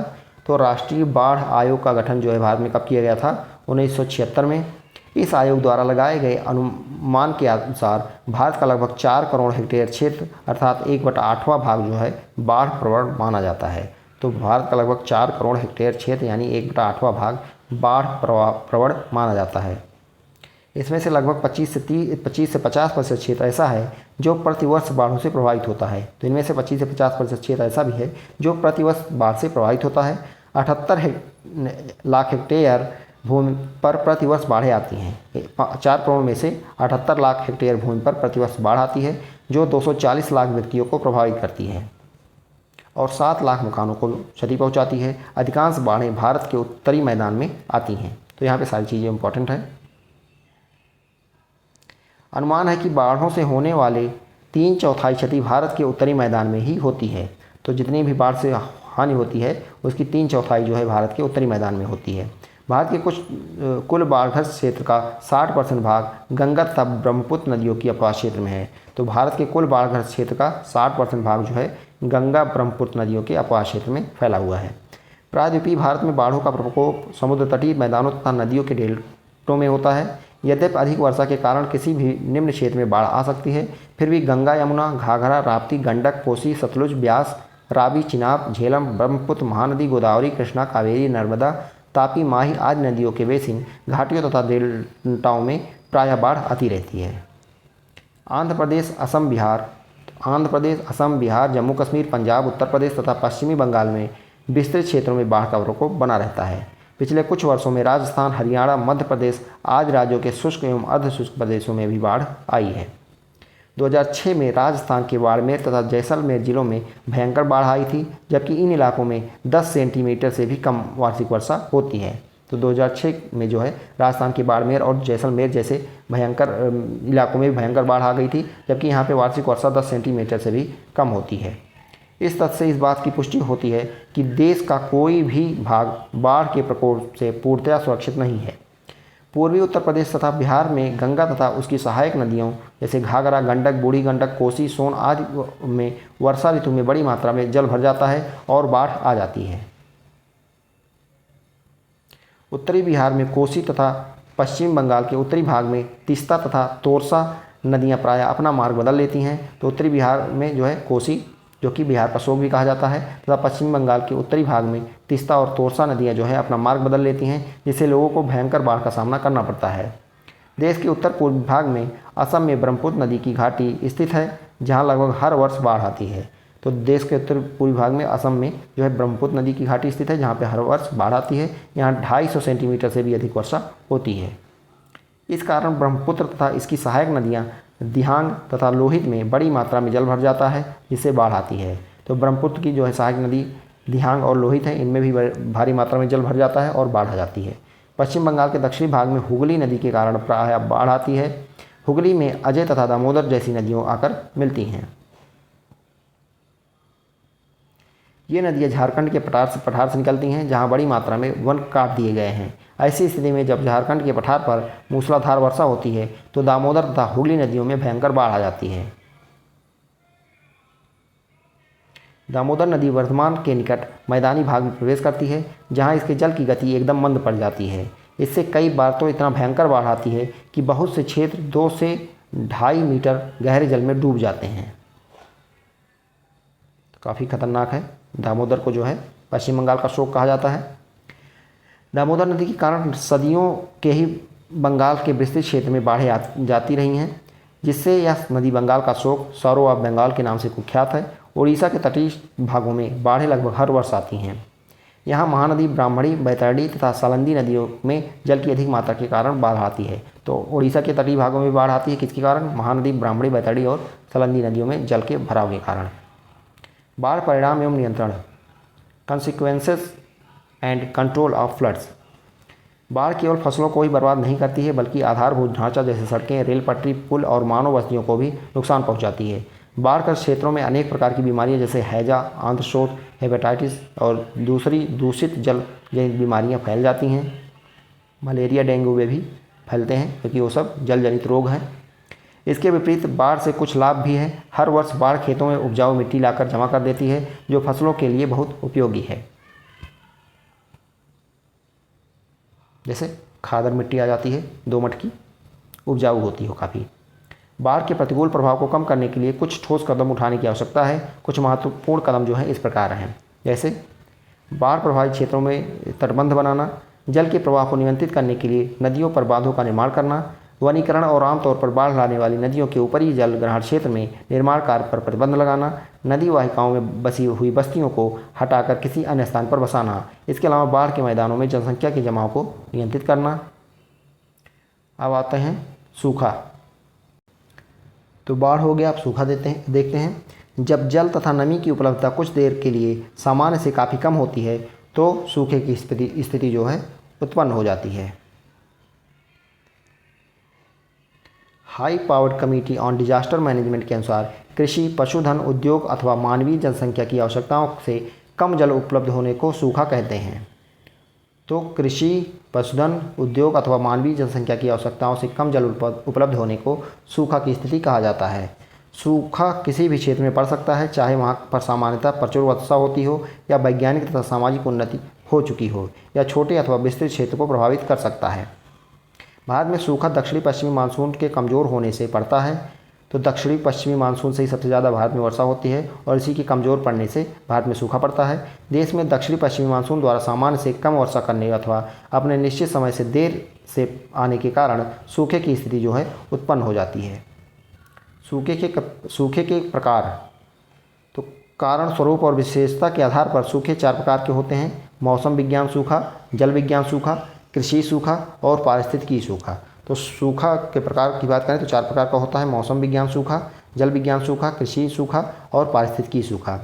मौसम विज्ञान संबंधी सूखा, यह एक ऐसी स्थिति है जिसमें लंबे समय तक अपर्याप्त वर्षा होती है और इसका सामयिक और स्थानिक वितरण भी असंतुलित होता है। यह सूखा तब पड़ता है जब वार्षिक वर्षा सामान्य से 25% कम होती है। तो वार्षिक वर्षा 25% से कम होती है तो मौसम विज्ञान संबंधी सूखा इसे कहा जाता है। कृषि सूखा क्या है? कृषि सूखा, इसे भूमि आर्द्रता सूखा भी कहा जाता है। कृषि सूखा को भूमि आर्द्रता सूखा भी कहते हैं। यह तब पड़ता है जब मिट्टी में आर्द्रता की कमी होती है और फसलें क्षतिग्रस्त हो जाती हैं। जिन इलाकों में कुल बोए गए क्षेत्र के 30% से अधिक भाग पर सिंचाई होती है उन्हें सूखा प्रभावित क्षेत्र नहीं माना जाता है। अगर जिन इलाकों में बोए गए क्षेत्र में 30% से अधिक भाग पर सिंचाई होती है तो उसको सूखा प्रभावित क्षेत्र नहीं माना जाएगा, यानी 30% से कम होना चाहिए। जल विज्ञान संबंधी सूखा, यह सूखा तब पड़ता है जब धरातली एवं भूमिगत जलाशयों में जल स्तर एक निश्चित सीमा से नीचे गिर जाए। ऐसी स्थिति तब पैदा होती है जब विभिन्न जल संग्रहण, जलाशय, जलभूत और झीलें जो हैं इत्यादि का स्तर जो है वृष्टि द्वारा की जाने वाली जलापूर्ति के बाद से नीचे जाए। पारिस्थितिकी सूखा, जब प्राकृतिक पारिस्थितिक तंत्र में जल की कमी से उत्पादकता में कमी हो जाए तो परिणाम स्वरूप पारिस्थितिक तंत्र में तनाव आ जाए, तब यह क्षतिग्रस्त हो जाता है तो पारिस्थितिक सूखा पड़ता है। फिर से देखते हैं, जब प्राकृतिक पारिस्थितिक तंत्र में जल की कमी से उत्पादकता में कमी हो जाती है और परिणाम स्वरूप पारिस्थितिक तंत्र में तनाव आ जाता है तथा यह क्षतिग्रस्त हो जाता है तो यह पारिस्थितिक सूखा कहलाता है। भारत में सूखा प्रभावित क्षेत्र। सूखे की तीव्रता के अनुसार सूखा प्रभावित क्षेत्रों को निम्नलिखित 3 वर्गों में बांटा जाता है। अत्यधिक सूखा प्रभावित क्षेत्र, तो राजस्थान में अधिकांश भाग विशेषकर अरावली के पश्चिम में स्थित मरुस्थली और राजस्थान के जैसलमेर और बाड़मेर जिले भी सम्मिलित हैं, जहां औसत वार्षिक वर्षा 9 सेंटीमीटर से भी कम होती है। दूसरा आता है अधिक सूखा प्रभावित क्षेत्र, अत्यधिक के बाद अधिक आएगा, उससे कम। इस वर्ग में राजस्थान के पूर्वी भाग, मध्य प्रदेश के अधिकांश भाग, महाराष्ट्र के पूर्वी भाग, आंध्र प्रदेश के आंतरिक भाग, कर्नाटक का पठार, तमिलनाडु के उत्तरी भाग, झारखंड का दक्षिणी भाग और ओडिशा का आंतरिक भाग सम्मिलित है। ये भाग अधिक सूखा प्रभावित क्षेत्र में आते हैं। मध्यम सूखा प्रभावित क्षेत्र, तो इस वर्ग में राजस्थान के उत्तरी भाग, हरियाणा, उत्तर प्रदेश के दक्षिणी जिले, गुजरात के बचे हुए जिले, कोंकण के को छोड़कर महाराष्ट्र, झारखंड, तमिलनाडु में कोयम्बटूर पठार और आंतरिक कर्नाटक शामिल हैं। भारत के शेष भागों में बहुत कम सूखा पड़ता है और कुछ भागों में सूखा लगभग नगण्य है। सूखे के परिणाम, कॉन्सिक्वेंसेस ऑफ ड्रॉट। सूखे के भयानक परिणाम होते हैं। जब फसलें नष्ट हो जाती हैं तो अन्न की कमी हो जाती है, इसे अकाल कहते हैं। पशुओं के लिए चारा कम हो जाता है और तृण अकाल पड़ जाता है। जल की कमी की अवस्था को जल अकाल कहते हैं। जब तीनों परिस्थितियाँ एक साथ उत्पन्न हो जाए तो त्रि अकाल कहलाती हैं। त्रि अकाल सबसे अधिक विध्वंसक स्थिति होती है। सूखा प्रभावित क्षेत्रों में जल तथा चारे की कमी के कारण बड़े पैमाने पर मवेशियों की मृत्यु हो जाती है। भीषण अकाल पड़ने पर बड़ी संख्या में स्त्री, पुरुष तथा बच्चे भोजन के अभाव में मर जाते हैं। सूखाग्रस्त क्षेत्रों में मानव प्रवास तथा पशु पलायन एक सामान्य सी घटना बन जाती है। जल के अभाव में लोग दूषित जल पीने को बाध्य होते हैं, जिस कारण पेयजल संबंधी बीमारियां जैसे आंत्रशोथ, हैजा, हेपेटाइटिस आदि हो जाती हैं। सूखे के प्रभाव को कम करना। अग्रलिखित उपायों से सूखे के प्रभाव को कम किया जा सकता है, जैसे लोगों की तत्कालिक सहायता के लिए सुरक्षित पेयजल वितरण, दवाइयाँ, पशुओं के लिए चारे और जल की उपलब्धता तथा लोगों और पशुओं को सुरक्षित स्थान पर पहुँचाना आवश्यक है। भूजल के भंडारों की खोज के लिए सुदूर संवेदन, उपग्रह मानचित्रण तथा भौगोलिक सूचना तंत्र यानी GIS जैसी विविध युक्तियों का उपयोग किया जाना चाहिए। वर्षा जल के संग्रहण के लिए लोगों को प्रोत्साहित करना चाहिए। अधिक जल वाले क्षेत्रों से कम जल वाले क्षेत्रों के लिए नदी जल का अंतर्द्रोणी स्थानांतरण काफ़ी हद तक सहायक सिद्ध हो सकता है। जल संग्रहण के लिए छोटे बांधों का निर्माण बहुत उपयोगी होता है। वृक्षारोपण तथा सूखे से काफ़ी हद तक छुटकारा पाया जा सकता है। तो वृक्षारोपण काफ़ी ज़रूरी है, इससे सूखा भी कम पड़ता है और बाढ़ भी नहीं आती। तो आप लोग वृक्षारोपण किया करिए, वृक्ष जरूर लगाया करिए, कम से कम अपने जन्मदिन पर एक वृक्ष आप लोग ज़रूर लगाया करिए। कम वर्षा वाले क्षेत्रों में सूखा रोधी फसलों की कृषि करना चाहिए। तो कम वर्षा वाले क्षेत्रों में सूखा रोधी फसलों की कृषि करनी चाहिए। भूस्खलन, लैंडस्लाइड्स, गुरुत्वाकर्षण के प्रभावाधीन चट्टान तथा मिट्टी के अचानक ढलान के नीचे की ओर खिसकने की क्रिया को भूस्खलन कहते हैं। या भूकंप तथा वर्षा के कारण चट्टानों के ढीला हो जाने से होता है। मनुष्य द्वारा रेलों, सड़कों, सुरंगों, भवनों आदि के निर्माण के लिए चट्टानों को तोड़ने के कारण भी भूस्खलन हो जाते हैं। खनन के लिए खाने खोदने से भी भूस्खलन हो जाते हैं। भूस्खलन सुभेद्यता क्षेत्र, लैंडस्लाइड वल्नरेबिलिटी जोन्स। भारत में निम्नलिखित भूस्खलन सुभेद्यता क्षेत्र है। अत्यधिक सुभेद्यता क्षेत्र, इस क्षेत्र में हिमालय की युवा पर्वत श्रृंखलाएं, अंडमान व निकोबार द्वीप समूह, पश्चिमी घाट तथा नीलगिरी के अधिक वर्षा तथा तीव्र ढाल वाले क्षेत्र, उत्तर पूर्वी राज्य, अत्यधिक मानव क्रियाकलापों वाले क्षेत्र, विशेषतया सड़क एवं बांध निर्माण आदि क्षेत्र सम्मिलित किए जाते हैं। तो अधिक सुभेद्यता क्षेत्र हो गए। अधिक सुभेद्यता क्षेत्र की बात करें तो इन क्षेत्रों में भौगोलिक परिस्थितियाँ अत्यधिक सुभेद्यता क्षेत्रों की परिस्थितियों से मिलती जुलती अंतर होती हैं। अंतर केवल इतना है कि इन क्षेत्रों में भूस्खलन की गहनता एवं आवृत्ति अत्यधिक सुभेद्य क्षेत्रों की अपेक्षा कम होती है। इन क्षेत्रों में हिमालय क्षेत्र के सारे राज्य और उत्तर पूर्वी भाग यानी असम को छोड़कर सम्मिलित हैं। मध्यम तथा कम सुभेद्यता क्षेत्र, इस क्षेत्र में लद्दाख तथा स्पीति से कम वर्षा वाले क्षेत्र, अरावली की पहाड़ियाँ, पश्चिमी तथा पूर्वी घाट के वर्षा छाया क्षेत्र तथा दक्कन का पठार सम्मिलित है। इसके अतिरिक्त झारखंड, उड़ीसा, मध्य प्रदेश, महाराष्ट्र, आंध्र प्रदेश, कर्नाटक, तमिलनाडु और केरल में खदानों और भूमि धंसने से भूस्खलन होता रहता है। अन्य क्षेत्र जो हैं तो भारत के अन्य क्षेत्र विशेषकर राजस्थान, हरियाणा, उत्तर प्रदेश, बिहार, पश्चिम बंगाल, दार्जिलिंग जिले को छोड़कर, तो पश्चिम बंगाल, दार्जिलिंग जिले को छोड़कर, असम, कार्बी आंदोलन को छोड़कर और दक्षिण प्रांतों के तटीय भू क्षेत्र इसमें शामिल है। भूस्खलनों के परिणाम। स्थानीय स्तर पर भूस्खलनों के गंभीर परिणाम होते हैं। भूस्खलन से नदियों के मार्ग में अवरोध उत्पन्न हो जाता है और नदी में बाढ़ आ जाती है। गंगा तथा ब्रह्मपुत्र के ऊपरी भाग में प्रायः भूस्खलन का मलबा नदी में गिरकर जल के बहाव को रोकता है, जिससे विस्तृत क्षेत्र में नदी का जल फैल जाता है और बाढ़ की स्थिति उत्पन्न होती है। भूस्खलन का मलबा सड़क तथा रेल मार्गों पर गिरकर यातायात में अवरोध पैदा करता है। निवारण यानी मिटिगेशन, शमन। भूस्खलन के निवारण के लिए इससे प्रभावित क्षेत्रों में सड़क और बड़े बांध बनाने जैसा निर्माण कार्य तथा विकास कार्य पर प्रतिबंध होना चाहिए। इन क्षेत्रों में कृषि, नदी घाटी तथा कम ढाल वाले क्षेत्रों तक सीमित होना चाहिए। तो इन क्षेत्रों में जो है कृषि, नदी घाटी तथा कम ढाल वाले क्षेत्रों तक सीमित होना चाहिए तथा बड़ी विकास परियोजनाओं पर नियंत्रण होना चाहिए। वनीकरण तथा जल के बहाव को कम करने के लिए छोटे बांध बनाकर भूस्खलन को कम किया जा सकता है। उत्तर पूर्वी राज्यों में स्थानांतरित कृषि से भूस्खलन सहित कई समस्याएं उत्पन्न हो जाती हैं। यानी झूम कृषि की बात हो रही है, उसको स्थानांतरित कृषि भी कहते हैं, झूम कल्टीवेशन को। अतः यहाँ पर स्थानांतरित कृषि के स्थान पर सीढ़ी नुमा कृषि को प्रोत्साहित करने की आवश्यकता है। अब आपदा प्रबंधन देखते हैं, डिजास्टर मैनेजमेंट। आपदा प्रबंधन में निवारक और संरक्षी उपाय, तैयारी, मानवों पर आपदा के प्रभाव को कम करने के लिए राहत कार्यों की अवस्था तथा आपदा प्रवण क्षेत्रों के सामाजिक व आर्थिक पक्ष सम्मिलित किए जाते हैं। आपदा प्रबंधन की संपूर्ण प्रक्रिया को 3 चरणों में विभाजित किया जा सकता है, तो प्रभाव चरण, पुनर्वास और पुनर्निर्माण चरण तथा समन्वित दीर्घकाल विकास और तैयारी चरण, ये 3 भाग हैं। तो सबसे पहले प्रभाव चरण देखते हैं। प्रभाव चरण के 3 अंग हैं: आपदा की भविष्यवाणी करना, आपदा के प्रेरक कारकों की बारीकी से खोजबीन तथा आपदा आने के बाद प्रबंधन के कार्य। जल ग्रहण क्षेत्र में हुई वर्षा का अध्ययन करके बाढ़ की भविष्यवाणी जो है की जा सकती है। उपग्रहों के द्वारा चक्रवातों के मार्ग, गति आदि की खोज खबर ली जा सकती है। इस प्रकार प्राप्त सूचनाओं के आधार पर पूर्व चेतावनी तथा लोगों को सुरक्षित स्थानों पर पहुंचाने के प्रयत्न शुरू किए जा सकते हैं। आपदा के लिए जिम्मेदार कारकों की बारीकी से की गई खोजबीन लोगों को सुरक्षित स्थानों पर पहुंचाने, भोजन, वस्त्र और पेयजल की आपूर्ति के लिए कार्यदल नियुक्त किए जा सकते हैं। पुनर्वास और पुनर्निर्माण चरण। आपदाएं मृत्यु और विनाश के चिन्ह छोड़ जाती हैं। प्रभावित लोगों को चिकित्सा सुविधा और अन्य विभिन्न प्रकार की सहायता की जरूरत होती है। दीर्घकालीन विकास और तैयारी चरण। दीर्घकालीन विकास के अंतर्गत विविध प्रकार के निवारक और सुरक्षात्मक उपायों की योजना बना लेनी चाहिए। विश्व भर में लोगों को जागरूक करने के लिए यूनेस्को ने 1990 से 2000 के दशक को आपदा राहत के दशक के रूप में मनाया है।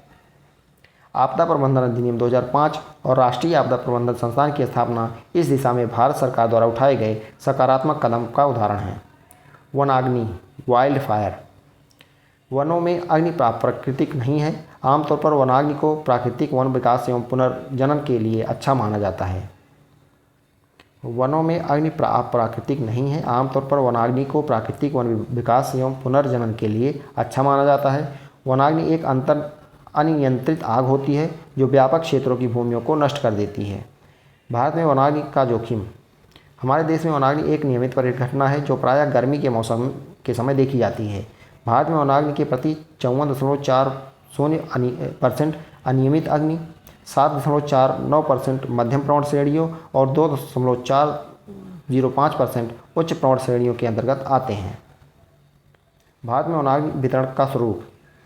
पर्यावरण, वन एवं जलवायु परिवर्तन मंत्रालय और विश्व बैंक ने संयुक्त रूप से भारत में वनाग्नि प्रबंधन को मजबूत बनाने के लिए विषय पर एक रिपोर्ट जारी की। इस रिपोर्ट के अनुसार भारत में वनाग्नि व्यापक और केंद्रित दोनों हैं। प्रत्येक वर्ष देश के लगभग आधे भाग में 647 जिलों और लगभग सभी राज्यों में वनाग्नि की घटनाएं होती ही रहती हैं। यद्यपि वनाग्नि की घटनाएं पूरे देश में घटित होती हैं, फिर भी कुछ जिलों में अन्य जिलों की तुलना में ये घटनाएं ज़्यादा घटित होती हैं और उनके वनों को ज़्यादा क्षति पहुँचती है। वर्ष 2023 से वर्ष 2016 के बीच में वनाग्नि की कुल घटनाओं में 44% जो है 44% मात्र 20 जिलों में घटित हुई। तो 2016 से 2023 के बीच की बात करें तो जो वनाग्नि की घटनाएं थी टोटल, उनमें 44% जो है मात्र 20 जिलों में ही घटित हुई। ये जिले भारत के 3% भूमि क्षेत्र का प्रतिनिधित्व करते हैं। भारतीय वनाग्नि की प्रवणता प्रत्येक स्थल पर अलग अलग होती है, जो वनस्पति के प्रकार और जलवायु पर निर्भर करती है। हिमालय क्षेत्र के शंकुधारी वन, जिसमें देवदार, फर वृक्ष, चीड़ शामिल होते हैं, में वनाग्नि की संभावना बहुत अधिक होती है। तो हिमालय क्षेत्र के शंकुधारी वन में जो है वनाग्नि की संभावना सबसे ज़्यादा होती है। देश में वनाग्नि से प्रभावित दूसरा क्षेत्र जो है गंगा यमुना जल संभर है। देश के पर्णपाती वनों के में से जो है संपन्न वनों से देश के पर्णपाती वनों से संपन्न अन्य भाग भी वनाग्नि से क्षतिग्रस्त हैं। जैविक आपदा। तो जैविक आपदा देखते हैं। जैविक आपदाएं ऐसा परिदृश्य हैं जिनमें मनुष्यों, पशुओं तथा पौधों में बड़े पैमाने पर बीमारियां, अक्षमता या मृत्यु की घटनाएं शामिल होती हैं। यह जीवित जीवों या उनके उत्पादों के कारण, विषाक्त पदार्थों या बीमारी के कारण होती है। इस प्रकार की आपदाएं महामारी या वैश्विक महामारी के रूप में प्राकृतिक आपदाएं हो सकती हैं, या जैविक युद्ध संचालन या जैव आतंकवाद की घटनाओं में रोगजनक एजेंटों के सुविचारित उपयोग से मानव निर्मित हो सकती हैं। जैविक आपदाओं के प्रकार। प्राकृतिक, तो कोई महामारी जो असमान रूप से बृहत संख्या में व्यक्तियों को प्रभावित करती है, या एक वैश्विक महामारी होती है जो किसी महाद्वीप या विश्व भर में फैली हुई होती है। मानव निर्मित में जैविक युद्ध और जैव आतंकवाद के रूप में मानव निर्मित जैविक आपदाएं हैं। महामारियों के कारण। तो स्वच्छता के निम्न स्तर के परिणाम स्वरूप खाद्यान्न व जल का संदूषित होना, आपदा पश्चात मानव या पशु शवों का अपर्याप्त निपटान, बाढ़ और भूकंप के पश्चात उत्पन्न परिस्थितियाँ, निम्न स्तरीय ठोस अपशिष्ट प्रबंधन, इससे प्लेग जैसी महामारियाँ उत्पन्न हो सकती हैं। वर्तमान में प्लेग की घटना काफ़ी असामान्य है, परंतु यह अभी भी घटित हो सकती है। प्लेग व्यापक स्तर पर मानव जीवन की क्षति का कारण बन सकता है तथा सामान्य जीवन को अस्त व्यस्त कर सकता है, जैसा वर्ष 1994 में सूरत में हुआ था। वर्ष 1994 में सूरत में भयंकर प्लेग फैला था, जिससे कई लोग मारे गए थे। जैविक आपदा के दुष्परिणाम। इसके परिणाम स्वरूप लघु अवधि में ही मृत्यु दर में काफ़ी वृद्धि होती है, जिससे जनसंख्या का ह्रास हो सकता है। तदनुसार आर्थिक गतिविधियों में भी गिरावट हो सकती है। इसके परिणाम स्वरूप किसी अर्थव्यवस्था में संसाधनों की एक बड़ी मात्रा को विकास कार्यों के स्थान पर आपदा से निपटने में लगाना पड़ता है। जल संहार करने वाले जैव हथियार। भारत में जैविक आपदाओं से निपटने हेतु नोडल एजेंसियाँ। तो स्वास्थ्य एवं परिवार कल्याण मंत्रालय महामारी में निपटने के लिए नोडल एजेंसी है। तो महामारी से निपटने के लिए भारत में जो नोडल एजेंसी है वह है स्वास्थ्य एवं परिवार कल्याण मंत्रालय। यह निर्णय लेने वाला मुख्य सलाहकारी निकाय है। चूँकि भारतीय संविधान की अनुसूची के तहत स्वास्थ्य जो है राज्य का विषय है, इसलिए जैविक आपदाओं से निपटने की प्राथमिक जिम्मेदारी राज्य सरकारों की होती है। राष्ट्रीय संचारी रोग संस्थान प्रकोपों की जांच हेतु नोडल एजेंसी है। तो राष्ट्रीय संचारी रोग संस्थान जो है प्रकोपों की जांच हेतु नोडल एजेंसी है।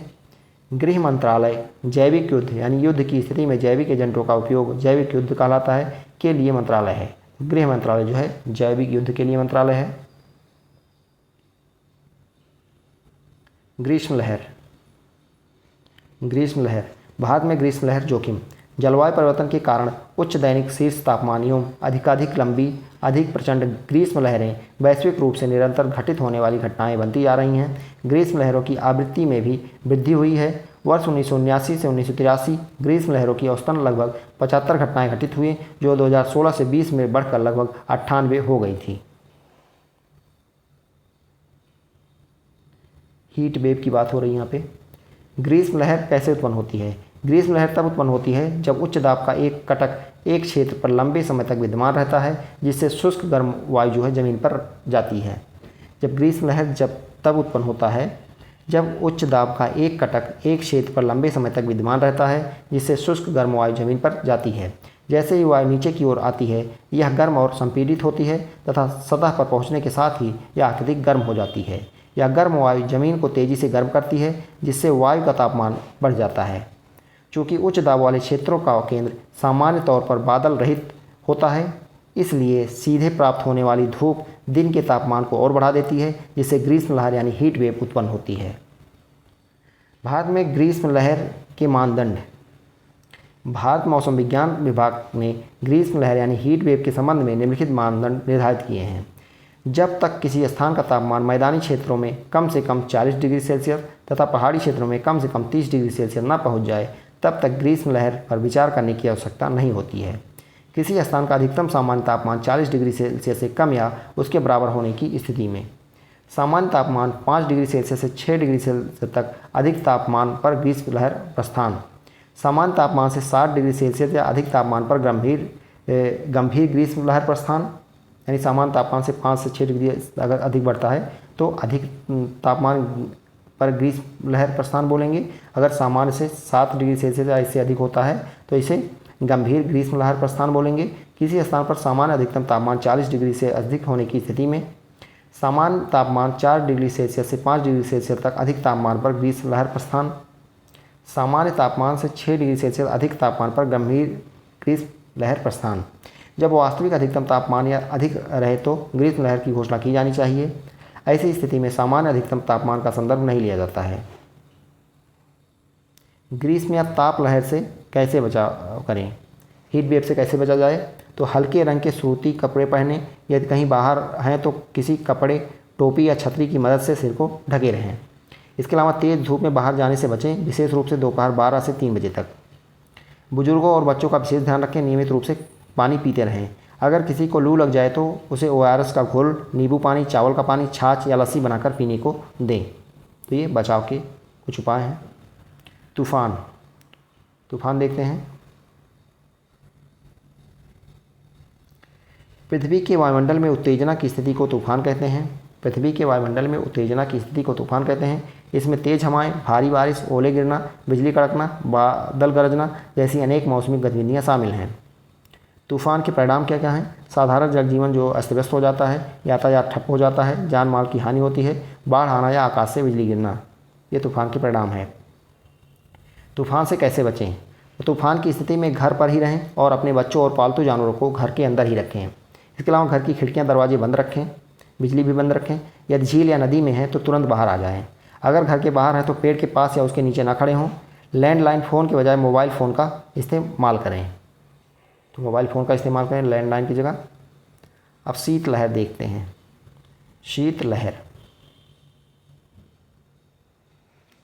शीतलहर एक मौसमी परिघटना है जिसमें किसी विस्तृत क्षेत्र की वायु अत्यंत शीतल हो जाती है या उस क्षेत्र में किसी बाहरी क्षेत्र से अत्यंत शीतल वायु प्रवेश कर जाती है या अत्यंत ठंडे मौसम वाली एक दीर्घकालीन अवधि भी हो सकती है। इस स्थिति के दौरान उच्च अक्षांशीय पवनें भी प्रभावित हो सकती हैं, जिसमें वायु के में शीतलक प्रभाव अत्यधिक बढ़ जाता है। शीतलहर ठंड के मौसम से संबंधित महत्वपूर्ण घटनाओं जैसे कि झंझावात या बर्फीले तूफान से पहले या उनके साथ प्रभावित हो सकती है। सर्दी के मौसम में जब किसी क्षेत्र का तापमान सामान्य से बहुत कम हो जाए और ठंडी हवाओं के चलने से रोज़मर्रा के कामकाज में परेशानी होने लगे, ऐसी स्थिति को शीतलहर जो कहते हैं। शीतलहर से कैसे बचाव करें? तो शरीर में ऊष्मा प्रवाह को बनाए रखने पौष्टिक आहार एवं गर्म पेय पदार्थों का सेवन करें। बुजुर्गों और बच्चों का विशेष ध्यान रखें। हो सके तो घर के अंदर ही रहें। सर्दियों के कपड़े पर्याप्त मात्रा में पहनें और पर्याप्त पानी संग्रह करके रखें, क्योंकि पाइपों में पानी जम सकता है। तो शीतलहर के बचाव किया जा सकता है इस तरह। शीतलहर के कारण, तो भारत में शीतलहर का विस्तार मुख्य रूप से उच्च अक्षांशों से ठंडी वायु के आगमन के कारण होता है। तो उच्च अक्षांशों से ठंडी वायु के आगमन के कारण जो होता है, या सामान्यतः एल नीनो चक्रवाती गतिविधियों तथा जेट धाराओं यानी पश्चिमी विक्षोभ से संबद्ध है। तो ये शीतलहर जो है भारत में ये एल नीनो इफेक्ट, चक्रवाती गतिविधियों और जेट धाराओं यानी पश्चिमी विक्षोभ से संबद्ध होता है। पश्चिमी विक्षोभ जो है 20 डिग्री नॉर्थ के उत्तर में उत्तरी क्षोभ मंडलीय पछुआपनों के साथ पूर्व की ओर अक्सर सुस्पष्ट गर्त के रूप में प्रकट होते हैं और प्रायः निचले क्षोभ मंडल तक विस्तारित होते हैं। ये उत्तरी अक्षांश से ठंडी वायु को भारत की ओर लाते हैं। उत्तरी अरब सागर से ऊपर निम्न दाब तंत्र के विकसित होने के कारण भी शीतलहर के कुछ दृष्टांत सामने आए हैं। इन स्थितियों में निम्न दाब तंत्र के उत्तर की ओर की पूर्वी पवनें उच्च अक्षांशों से ठंडी पवनें अपने साथ लाती हैं। भारत में शीतलहर संबंधी खतरे। शीत ऋतु में नवंबर से फरवरी के मध्य चलने वाली शीतलहर उत्तर भारत के लोगों के लिए अच्छी खासी परेशानी का कारण बन जाती है। शीतलहरों के दौरान न्यूनतम तापमान 4 डिग्री सेंटीग्रेड से अधिक की गिरावट देखी जाती है। यह दौरान सामान्यतः 3 से 5 दिनों तक चलता है तथा जनवरी में ऐसी स्थितियां सर्वाधिक देखने को मिलती हैं। आपदा के बाद की चुनौतियां। आपदा के गुजर जाने के बाद का समय भी बहुत संघर्षपूर्ण होता है। आपदाओं में बहुत से लोगों की जान चली जाती है। ऐसे में बेघर हुए लोगों, गांव और बस्तियों को दोबारा बसाना और नष्ट हुई संपत्ति का फिर से निर्माण करना आसान काम नहीं होता है।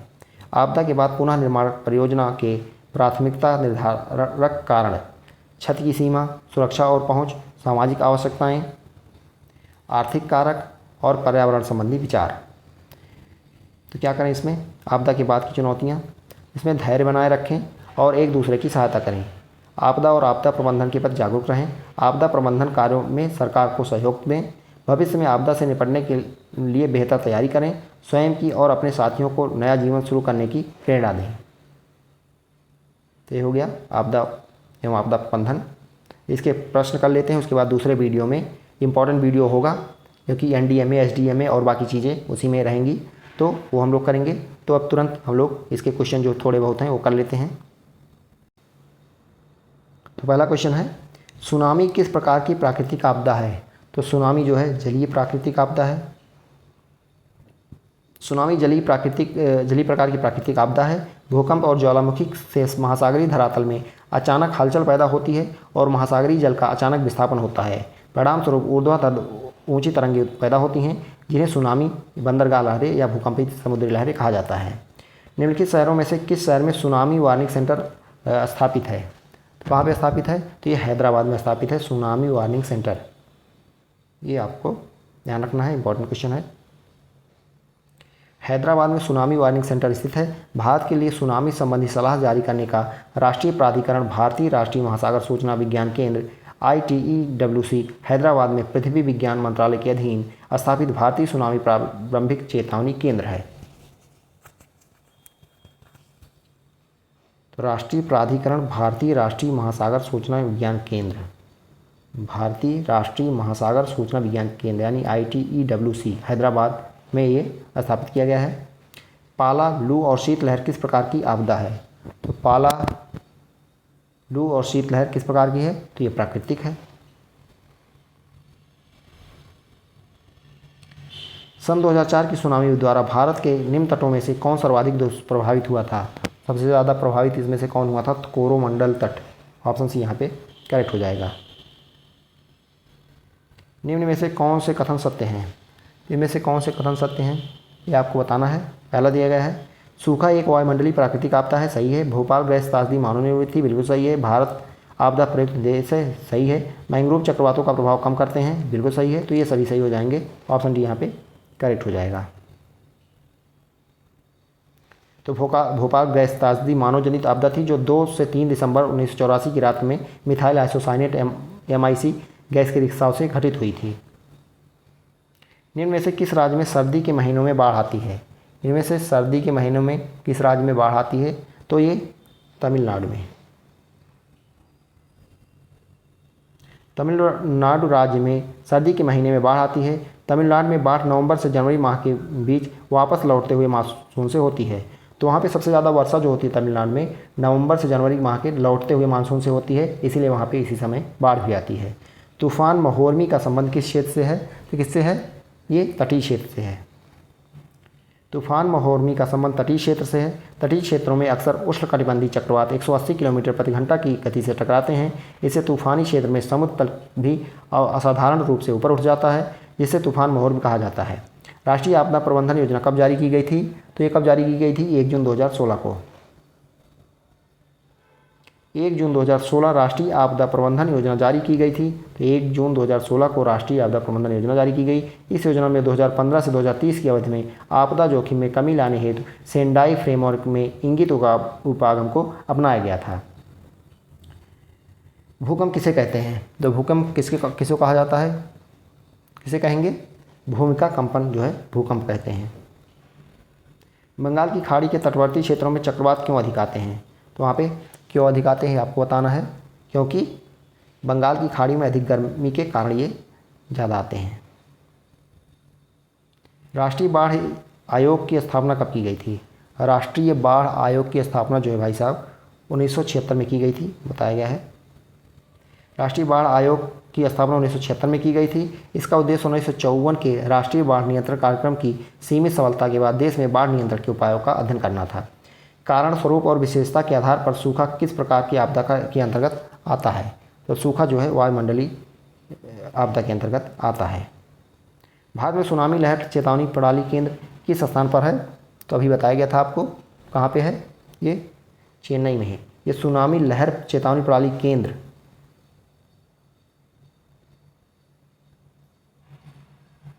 भारत में सुनामी लहर चेतावनी प्रणाली जो है चेन्नई में स्थित है। किसी अकेले देश या सरकार के लिए सुनामी जैसी आपदा से निपटना संभव नहीं है। 26 दिसंबर 2004 को आई सुनामी के बाद भारत ने इस खतरे को कम करने के लिए उपाय पर काम करना शुरू किया।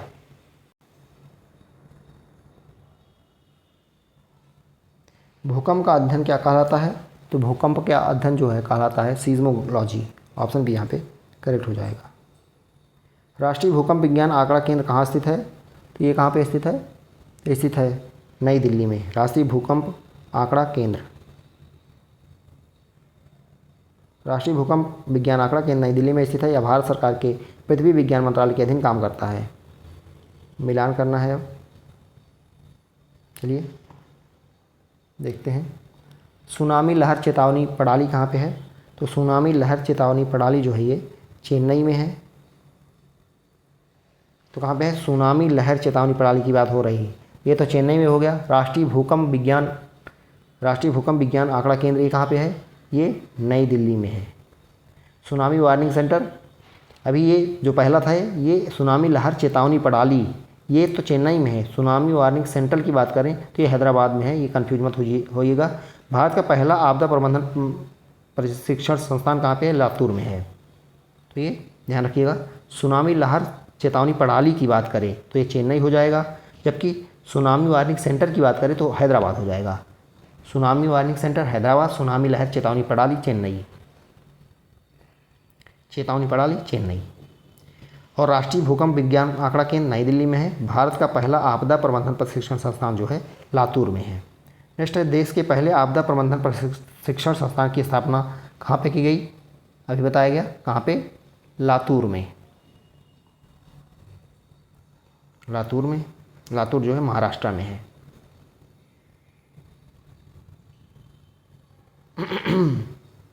भारत में सन 2004 में आई सुनामी द्वारा निम्न में से कौन सर्वाधिक दुष्प्रभावित हुआ था? तो इनमें से कौन सा सबसे ज़्यादा प्रभावित हुआ था? नागपट्टिनम। ऑप्शन यहाँ पे करेक्ट हो जाएगा। भारत में सन 2004 में आई सुनामी द्वारा नागपट्टिनम सर्वाधिक दुष्प्रभावित हुआ था। महासागर में जल तरंग की गति जल की गहराई पर निर्भर करती है। इसकी गति उतले समुद्र में ज़्यादा और गहरे समुद्र में कम होती है। परिणामस्वरूप महासागरों के अंदरूनी भाग इससे कम प्रभावित होते हैं। तटीय क्षेत्रों में ये तरंगें ज़्यादा प्रभावी होती हैं और व्यापक नुकसान पहुँचाती हैं। दशा एवं स्थिति के आधार पर सूखे के कितने प्रकार होते हैं? तो सूखे कितने प्रकार के होते हैं? दशा एवं स्थिति के आधार पर 4 होते हैं। ऑप्शन डी यहाँ पे करेक्ट हो जाएगा। दशा एवं स्थिति के आधार पर सूखे 4 प्रकार के होते हैं। कौन कौन से? मौसम विज्ञान संबंधी सूखा, कृषि सूखा, जल विज्ञान संबंधी सूखा और पारिस्थितिक सूखा। अगला क्वेश्चन है, पारिस्थितिक सूखा किसे कहते हैं? तो पारिस्थितिक सूखा किसे कहेंगे? ये पारिस्थितिकी तंत्र में जल की कमी को पारिस्थितिकी सूखा कहेंगे। निम्नलिखित में से कौन सी आपदा जलीय है? तो इनमें से कौन सी आपदा जलीय है? तो ये सुनामी, भूकंप, हिमगाव और मृदा अपरदन। तो मृदा अपरदन जो है ये जलीय आपदा है। सुनामी एक जलीय आपदा है, जबकि हिमगाव, भूकंप और मृदा अपरदन जो है भौमिक आपदाएं हैं। तो सुनामी जो है जलीय आपदा है, थोड़ा कन्फ्यूजन है। तो ये सुनामी जलीय आपदा, जबकि हिमगाव, मृदा अपरदन और भूकंप जो है ये भौमिक आपदाएं हैं।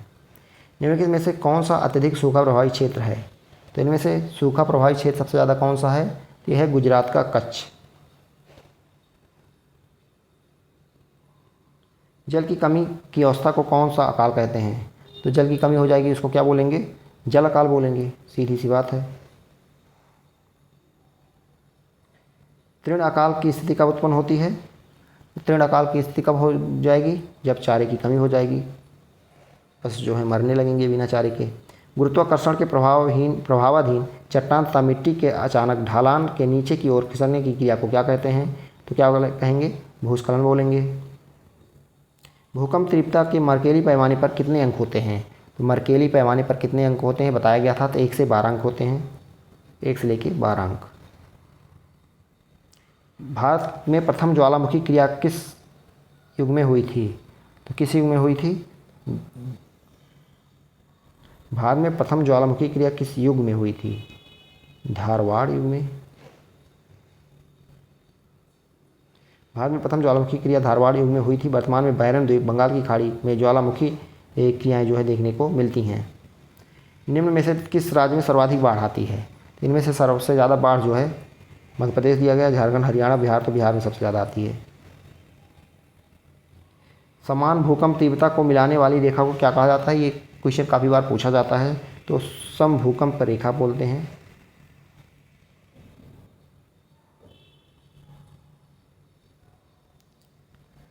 समान भूकंप तीव्रता को मिलाने वाली रेखा को समभूकंप रेखा बोलते हैं। समान चुंबकीय गहनता वाले स्थानों को मिलाने वाली रेखा को आइसोडाइन रेखा कहते हैं। तो समान चुंबकीय गहनता वाले स्थानों को मिलाने वाले को आइसोडाइन कहेंगे, तथा एक निश्चित समय पर सर्वाधिक शीतल तापमान वाले स्थानों को मिलाने वाली रेखा को आइसोक्रोम कहते हैं। यूएनओ द्वारा विश्व प्राकृतिक आपदा निवारण दशक किस दशक को घोषित किया गया है? तो 1990 से 2000 को। आपदा प्रबंधन एवं न्यूनीकरण में निम्नलिखित में से कौन उपग्रह आधारित निगरानी करते हैं? तो कौन से उपग्रह जो है निगरानी करते हैं ये आपको बताना है। तो नासा, ईएसए, इसरो, ये सभी। ऑप्शन डी यहाँ पे करेक्ट हो जाएगा। आपदा प्रबंधन एवं न्यूनीकरण में अंतरिक्ष प्रौद्योगिकियों द्वारा नासा, ईएसए, इसरो द्वारा उपग्रह आधारित निगरानी करते हैं। निम्नलिखित में से कौन ड्रोन तकनीक द्वारा आपदा प्रबंधन एवं न्यूनीकरण किया जाता है? तो खोज बचाव द्वारा, क्षति आकलन द्वारा और राहत सामग्री वितरण द्वारा उपयुक्त सभी। निम्नलिखित में से कौन सी प्राकृतिक आपदा घटना पर राष्ट्रों को त्वरित धन उपलब्ध कराते हैं? तो कौन सा हो जाएगा? Cat bond. कैट बॉन्ड आपदा बॉन्ड है, प्राकृतिक आपदा घटना पर राष्ट्रों को त्वरित धन उपलब्ध कराते हैं। निम्नलिखित में से किस देश को बोसाई संस्कृति आपदा सुरक्षा को दैनिक जीवन व शिक्षा का हिस्सा मानते हैं? तो ये जापान। जापान का बोसाई संस्कृति आपदा सुरक्षा को दैनिक जीवन व शिक्षा का हिस्सा बनाना है। फिलीपींस व इंडोनेशिया में स्थानीय समुदाय द्वारा जोखिम मानचित्रण व प्रबंधन किया गया है। निम्नलिखित में से कौन जापान का भूकंप एवं सुनामी प्रतिरोध उन्नत बुनियादी ढांचा है? इनमें से कौन सा है?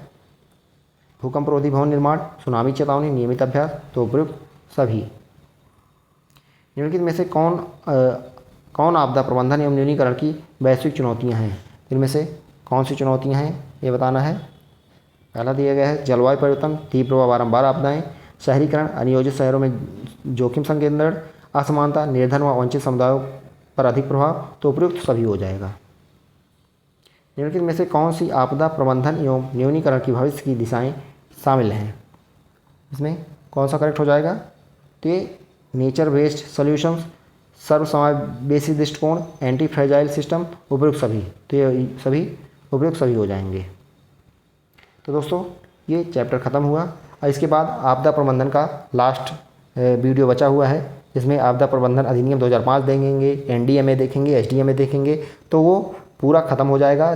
सबसे ज़्यादा क्वेश्चन वहीं से आएगा अगर आपदा प्रबंधन की बात करें तो। 2 ही वीडियो में आपदा प्रबंधन आपका ख़त्म हो जाएगा, बाकी इन्वायरमेंट पूरा हो चुका है, यानी 9, 2, 11 वीडियो में आपका पूरा ये कंप्लीट हो चुका है। मतलब एक वीडियो बचा है, 11 वीडियो में आपको पूरा 10 में 10 नंबर ये दे के जाएगा। तो अभी तक आपने सब्सक्राइब नहीं किया है चैनल तो सब्सक्राइब कर लीजिए, क्योंकि इसके बाद जो है साइंस एंड टेक की वीडियो आएगी जो कि काफ़ी इंपॉर्टेंट है, वो भी आपको 10 नंबर दे के जाएगी। धन्यवाद, जय हिंद।